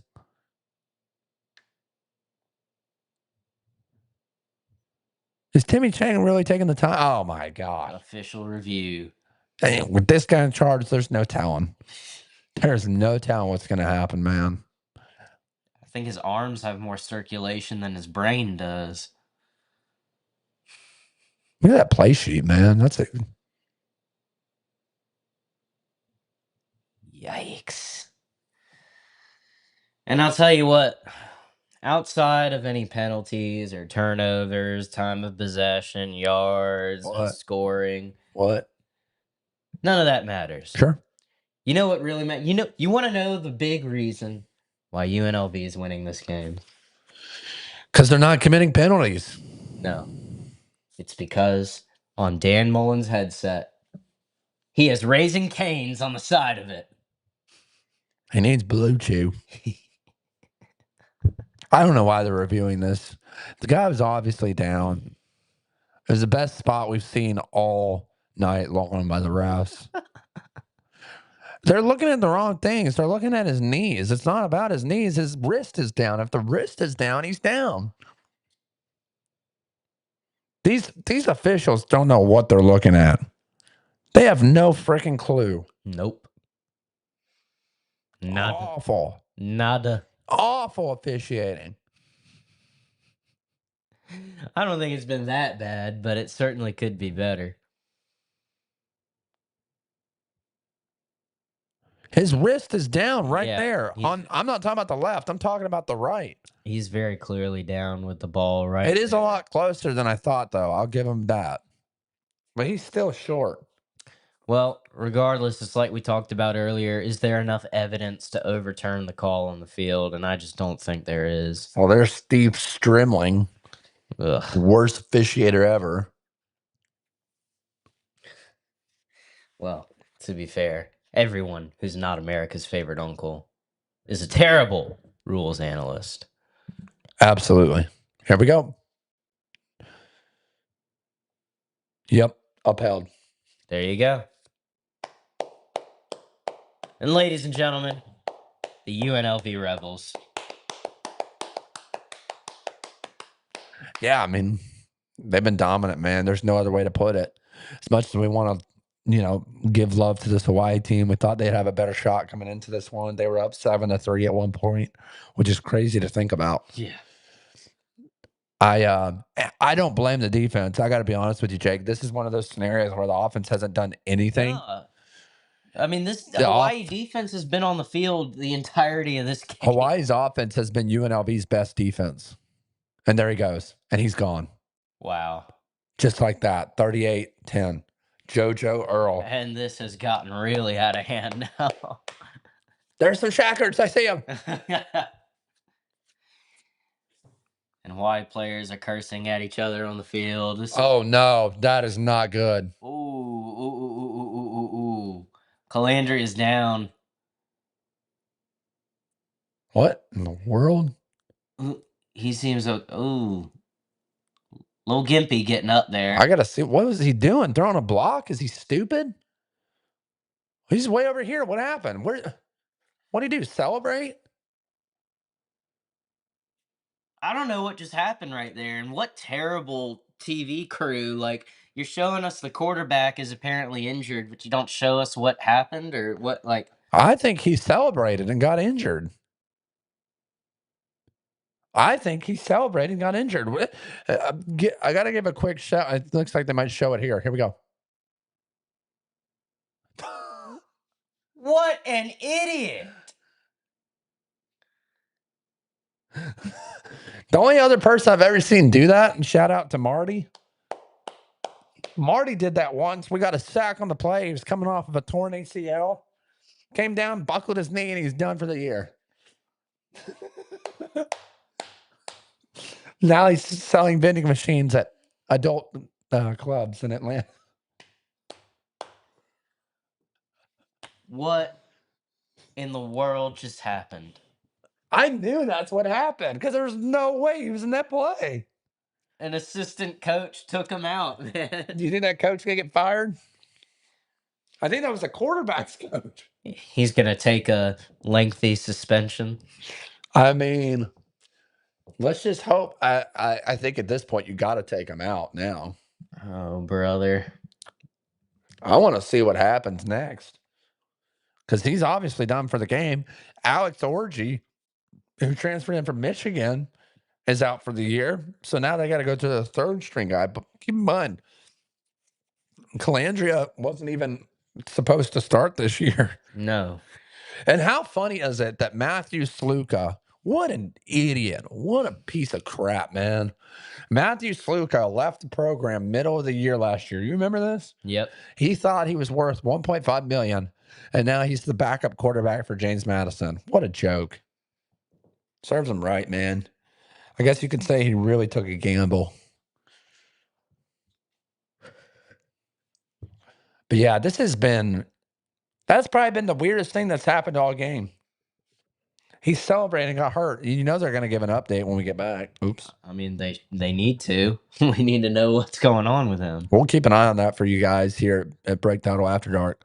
We're live on Twitter, YouTube, and Twitch. Appreciate everyone joining in tonight. If you haven't already, hit that subscribe button on YouTube. Hit that follow button on Twitter. Like, retweet. Check us out on TikTok as well. We post a lot of shorts on there. I go on there live to interact with fans and other people around the nation with college football debates all the time. Get a lot of bozos on there. Looks like he's all right, though. I don't think he'll be celebrating again. People are making fun of him. He's so lucky not to be hurt. Right. I'm being dead serious when I say this. He is so freaking lucky. He probably just twisted his ankle bad or something, you know? Yeah. But still, what an idiot. What in the world? All right. Ooh, brother. Here we go. Hawaii's going to take it again. Take it to the crib, baby.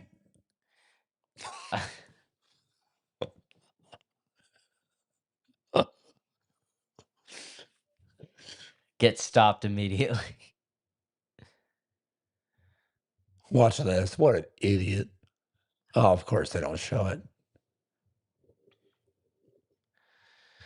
But hey, outside of that bonehead move and in the midst of his There it is. celebration right here, Calandry's been lights And that out guy today. went down too.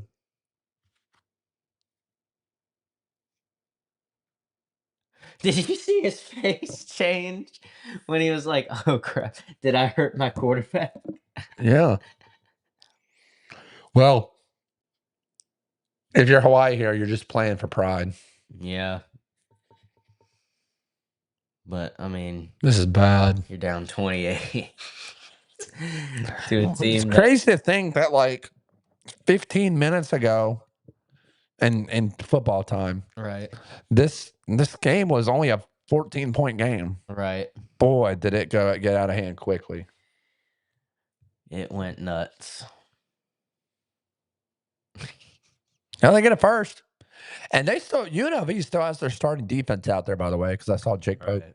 So if they can put some points on the board here and just make it a little bit more respectable, maybe they gain a little bit of confidence. Well, just to move forward into the next week, you know, like Who we're not they- done. Yeah, I want to see who they play next. Let's see who they play next because I forgot to look that up as well. Oh, Jesus. Oh, he's still up.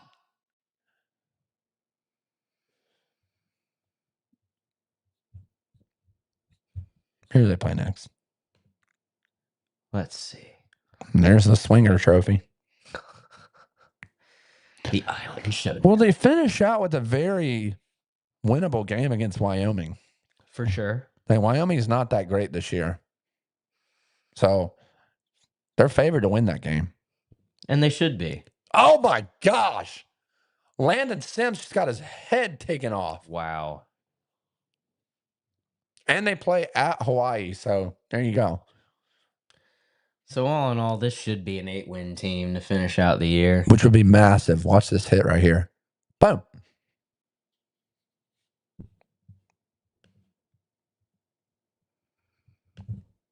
Boom. I'm surprised I don't have an accelerated clock on this game. Finally.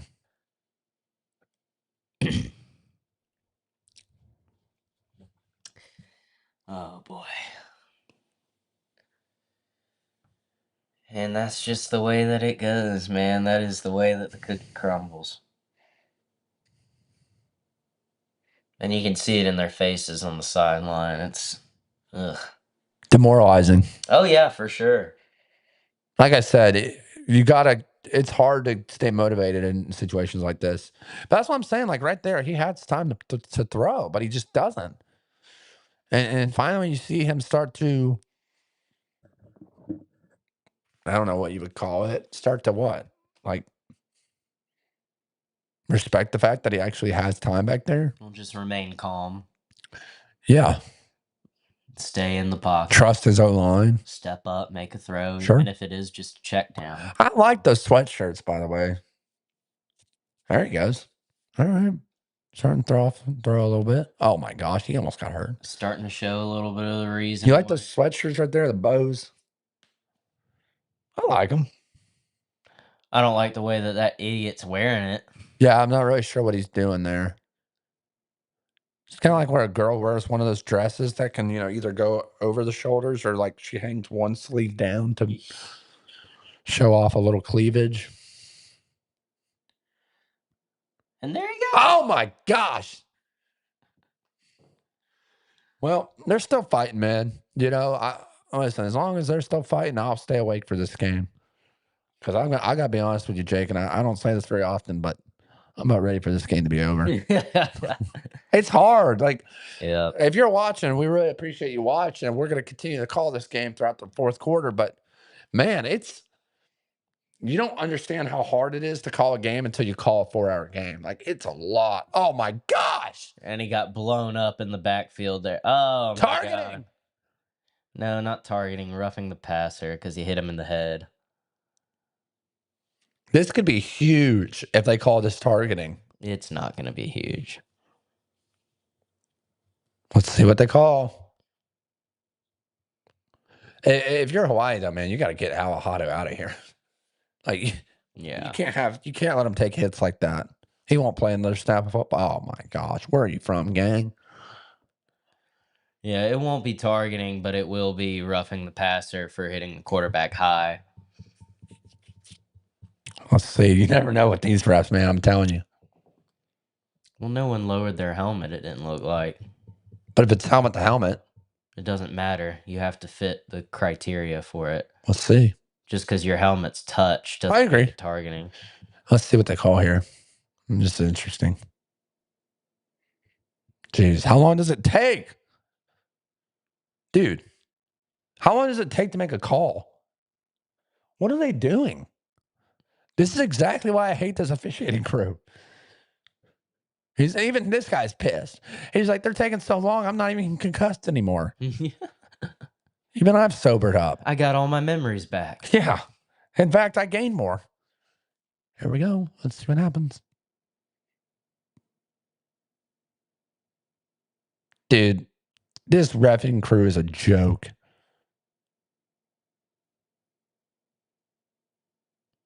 So he just said there's no foul. I don't agree with that at all. I thought that was clearly roughing the passer. He hit him high. Like, you can't do that. That should be a roughing the passer call. Dan Mullen's excited about it. Okay. I mean, let's be honest here. Even though that probably should have been a roughing the passer call, was it really going to affect the outcome of this game? No. And 4th and long now after the pass breakup. Putting on the seatbelt. By the way, some of my favorite videos to watch on YouTube nowadays are the guys doing the cornerback road to glories on College Football 26. Oh, geez. And they end up winning the Heisman because they get like 30 picks in one season. Smashing the current record. The current interception record in the NCAA, by the way, for a single season is 14. And some of these guys play the game so well, they end up getting 30-plus interceptions. Golly, that's crazy, man. Here goes Alahado running for his life. Throws up a prayer, not even close. And that'll do it, ladies and gentlemen. We still have 8 minutes and 11 seconds left in this game. But I think that's about it for what this game offers. Oh, brother. I mean, I've never been speechless before. I'm speechless. Oh man. If you know me, and for those out there that know me, know that I can hold a conversation and I can, talk for a while, Yeah. probably a little bit too much at times. So when I have nothing to say, it's bad. Well, let's talk about this, man. I mean, I know we've talked about this a lot off camera, but who do you got going for the Natty this year, and why? I don't even know at this point, man. I mean, I think the clear favorites right now would probably be what? Ohio State and A&M if I had to take a pick. But again, I don't have any reasons why, except for the fact that they're both undefeated. That's the only argument I have right now. Yeah. But I got to see how it plays out in the SEC title. I got to see how it plays out in the Big Ten title. But yeah, I mean, as of today, that would be my two picks. I know it's the popular opinion, but I don't know who else you would take at this point that hasn't showed. Like, yeah, A&M had to come back by 27, which is insane. Mm-hmm. Um, but I just, yeah, if anything, it just goes to show how dominant they are, right? It shows that they're so good that they are down by 27. It's almost like playing a T-ball team and you're in middle school Yeah. and you kind of let them have a little bit and then you like come back and just destroy them. I don't know. I don't know if I'd use the word dominant, but I would say resilient, Yeah. because a dominant football team is not going to get in that situation in the first place to a 3-win football team in South Carolina, especially if you are supposedly one of the best teams in the nation, which I do believe that they are, but it's like, ugh, you know? What about you? Who do you got? Well, like I said earlier, I really believe in Oregon this year. I think they've got one of the best quarterbacks in the nation. Probably, in my opinion, the guy who should be number one on everyone's quarterback draft board, in Dante Moore. I still think that Mendoza should probably win the Heisman. But in terms of like going pro and everything, that's a little bit of a different story. Sure. And we've seen that in the past few years as well. We saw Caleb Williams go number one, but Jaden Daniels. I mean, and both of those guys were Heisman Trophy winners. So Now that's what? example, but Now they're going to call it on sportsmanlike conduct? Are you kidding me? I didn't mean to cut you off, but like no, you're good, man. they just came off the air or came on the air. Pause. Easy. Dude, what are we? Oh, Dan Mullen getting into it. was he the one that called on sportsmanlike conduct? I'm so confused. I don't know what's going on. Sorry. So continue with your Dante Moore pitch. No, I just think that in terms of going pro, he's one of the best quarterbacks. I think he's got to be number one, even though I would still give Mendoza the Heisman. Mm-hmm. You're talking about two different things right there. So you gotta consider all of that. Yeah. And then I just really like Dan Lanning as a coach. I like what Oregon's got going on. I think they're starting to improve upon some of the things that they struggled with early on at the right time. And I don't know, I really like the story of them reversing what they did last year and beating a team that's really, really good in the regular season, but losing to them embarrassingly in the playoff. I think that there's a path that they play Indiana in the playoff, who they lost to earlier this year, and end up finding a way to win. And I think if that's something that they do, if they end up facing Indiana at any point in the playoff and come away with a win, then I really like them to beat anybody else that they do end up playing. Yeah, and I want to see how teams like Alabama, Georgia, A&M show up in the playoff. Oh, for sure. Because, I mean, we know that they have the rosters to be dominant. We know that they all have the rosters to win a championship game. The question is, who's going to play their best ball that given Saturday? Right. Right? That's the biggest thing for me is like, oh my gosh. Oh my God. They just continue to run away with this thing, man. Oof. There's Matt Entz. Yep. How about Jason Eck at the Lobos, New Mexico? Lobos, he's 7-3. Matt Entz at Fresno State, 7-3. Dan Mullen, man, 8-2 in his first year, coming off of a 3-year stint with ESPN broadcasting. Yeah. So you know what I'm seeing, man? I'm seeing that not just UNLV, excuse me, but a lot of teams in the Mountain West have a lot more talent than people are giving them credit for, and they've just Absolutely. needed, There he goes. oh wow, and just still quality running by UNLV to get these last few minutes here ticked off the clock there. But like I was saying, man, it's just that I think a lot of people have undervalued the talent level that's in the Mountain West. And I think you can see that by the graphic that they just showed of multiple first year head coaches with great records right now.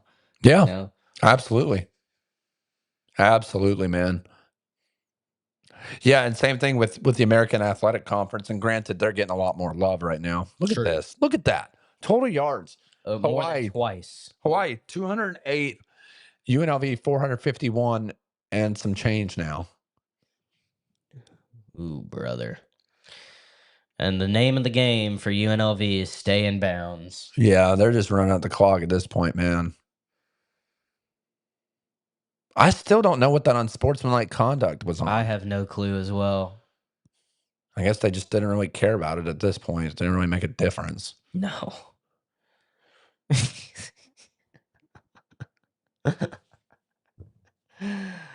Oh, man. I mean, one of the most exciting things to happen in this game was Calandria almost getting taken out by his own coach. Yeah, for real. That would have been the storyline, man.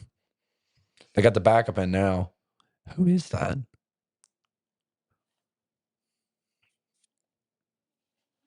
For real? Let's look him up. Let's see what this guy's all about. Because if that guy tries to celebrate again, we could see him. Cameron Friel, 6'3", 230. He's from Hawaii too. Why Wow. can't they keep these guys? For crying out loud. I would still take Alejado though for quarterback, but Right. still, man, put him on the offensive line. There he goes. Power. Oh my gosh. Easy. Dude, I think they're going to try to score here. I mean, why not? Why not? Why not? So, if you're Hawaii here, yeah, this sucks. Like, it's not the greatest look. But again, you got a really good chance to bounce back next week at home versus Wyoming. Wyoming 2-4 in the Mountain West this year has not had the best season. You got to feel really good about your chances to finish off with 8 wins and probably make the Hawaii Bowl. Yes. I forget what the Hawaii Bowl is called specifically, but you got to feel pretty good if you're a Hawaii fan winning 8 games this year when you were only projected to win 5.5. So yeah.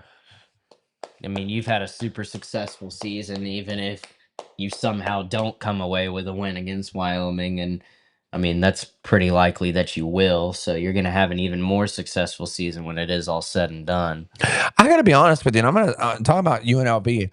I don't care what anyone else says, Jake. I am really surprised in his first year back in coaching, 8-2, that Dan Mullen, who's coached in the SEC, has had success in the SEC, is not getting calls for any of these opening coaching jobs. And I understand it's his first year back, but for crying out loud, this guy knows how to coach ball. He took off 3 years and he still is able to come out and win 9 games, potentially 10 games.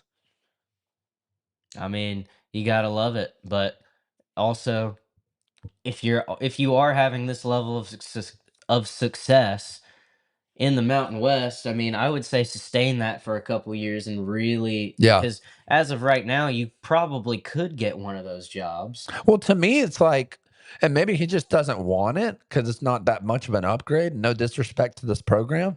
To me, he's a great fit at Arkansas, especially with what he was able to do at Mississippi State. And Arkansas has the NIL money, man. Like Arkansas's got some big bucks. That's home of Walmart, man. They got some money. So I'm surprised that even a program like that isn't giving him a call. To me. I mean, But like you said, you sustain it for a few years, you're going to get a chance. well, you're gonna get a even better chance, But You would hope. that could increase your leverage by millions. Yeah, you would hope, right? You know? Now, if Dan Mullen starts getting some casino money, Maybe he says, "This is my home. This is my forever home." yep, Because I mean, if you are coaching at a program like UNLV sure. and you get 8 to 10 wins every year, I think that fan base is pretty happy with you. Yeah, and I believe it's a no state income tax in Woo, Nevada. I could be wrong. man, Could be wrong. that'd be awesome. But we do know that properties a lot. Well, nowadays it's probably a little bit more, but for a while there, yeah. Interested to see how that one plays out, man. Very interested to see how that one plays out for sure. Well, we're closing in on what, 2 minutes left in the game. Right. Takeaways, Jake. I mean, just pure dominance is my takeaway for UNLV. Yeah, man. I mean, There's not really much else to say. they got punched in the mouth early, and then they came out, and their response to that was to play even better than the way that they started. And Yeah. it's not like they started out super rough, but they did get like they could have responded to that very differently. And instead they responded to that with playing one of the most dominant games they've played all season against a very good Hawaii team. So, gotta love what you're seeing if out of the Rebels, if you're a UNLV fan, and you gotta think that they've got a pretty good shot of potentially winning the Mountain West. And if you're Hawaii, yeah, tonight didn't turn out the way you had hoped that it would, and it turned out to be pretty embarrassing actually.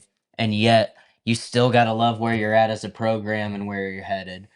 So I think both of these two teams, even though one kind of leaves this game with a little more of a sour taste in their mouths, Sure. I think if you're a fan of both of these programs, you got to still be happy with both where you're at and where you're going. Yeah, I think you summed it up perfectly. I couldn't have said it any better. Hawaii learned a lot about themselves tonight, right? They're just not ready for the big game. But in another way, yeah, you're 7-4 after tonight. You've got a really good chance to win next week against Wyoming at home. Finish off the year 8-4. Massive season for Timmy Chang and the Hawaii Warriors. Give a lot of credit to them for what they've been able to do this year.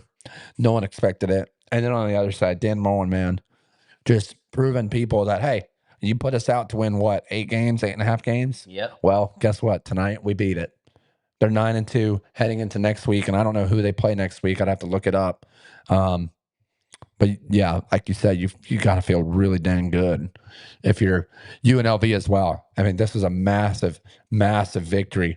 Not only did you win, you blew them out, man. You beat the brakes off of, and again, this is a good Hawaii team. Oh that yeah, you just did this to. They play Nevada, so they should win that one easily. Nevada's 2-8 this year. Yeah, and you really don't have to go anywhere. No. If this is what you just did to Hawaii, imagine what they're going to do next week to Nevada, coming off of this win. Yeah, with an extra day of rest too, by the way. Oh boy. I'm just ready for this one to be over, man. There he goes. Ow!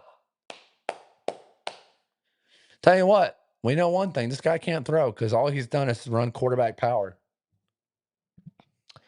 Well, look at the stat difference, man. Yeah. Just an absolute great performance by Calandria, man. Yeah, absolutely, dude. And look, it's not like Alejado played a terrible game. I mean, he was hardly on the field for so many important moments. And by the time that he did get on the field, it's like, what more can you really do, Sure. But again, you got to remember he is a freshman. He's only going to get better from here. I mean, Hawaii, you'll be all right. Just take a deep breath, take your lumps, and move on.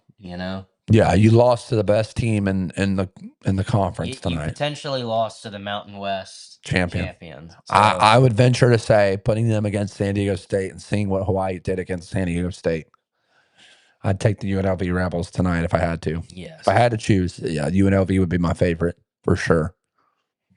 Well, there you go. I mean, total yards, Hawaii averages 355. Tonight, only 209. Awful. Credit UNLV's defense, man. They came to play. And listen, this was a long, and now they brought in the backups. Who's this guy? He looks better. Let's see. They're just going to run it too. Yeah. Brutal. Yeah. I think both of them are like, hey, it's time to go. Yeah. One more snap and they'll be heading back. DeMarcus Davis. He's a freshman too, man. Yeah. So they got a couple quarterbacks in there. And Calandra has already taken pictures with fans on the sidelines.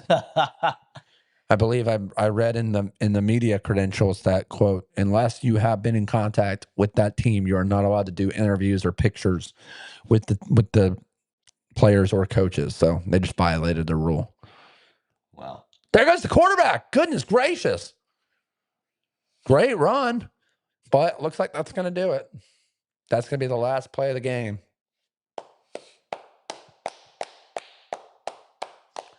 So great win for UNLV tonight. Third consecutive season with 9+ wins. First time in school history.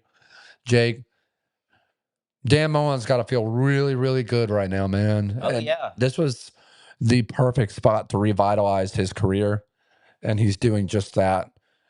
You've got a really good chance to go 10-2 this year. Hawaii runs the ball for the last time. They decide to actually run the ball for positive yards for once, and that'll do it. So as we close this one out, they're picking up SpongeBob's house. The pineapple trophy is being hoisted. SpongeBob hopefully got out of there.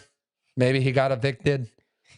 We don't know. We can neither confirm nor deny that. But what we do know is there are a lot of swingers in Las Vegas tonight. Hopefully Dan Mullen is not one of them. He doesn't need to turn into Urban Meyer. Not today. Not today, not tomorrow, not ever. But as we close out the show here, Jake, just a very dominant performance by the UNLV Rebels. And if you're Hawaii, yeah, this is a brutal loss.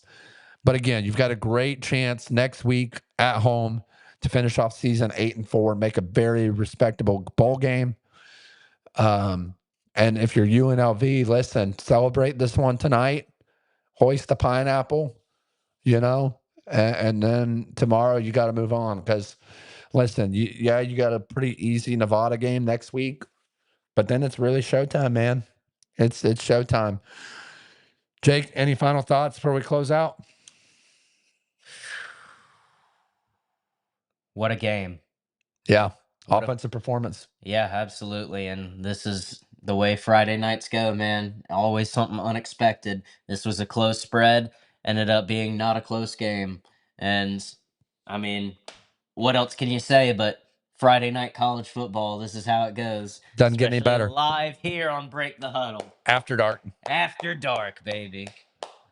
We'll be taking off next week for Thanksgiving. We hope you spend time with family and friends. We wish you all a very happy Thanksgiving. We really appreciate everyone joining tonight. UNLV takes it home 38-10, hoisting the pineapple trophy. Love trophies in college football for some of these games, man. But just want to make a quick announcement. We will be back December 5th, Friday, December 5th. And Jake, that'll be the biggest live of Break the Huddle After Dark history. We will be covering, that is right, the American Athletic Conference Championship game. The winner of that game will most likely go to the college football playoff. We will have it here live to break down for you in studio, 8 p.m. on ABC. Come join us live on December 5th, Friday night. Until then, be sure to check out our game previews and predictions Tuesday and Wednesday nights, 6 and 6:30 p.m. We'll see you in 2 weeks, Friday, December 5th, for the American Athletic Conference Championship here at Break the Huddle After Dark Live. From Break the Huddle Studios, I'm Nathan Johnson alongside Jake Weatherman. It's time to break the huddle.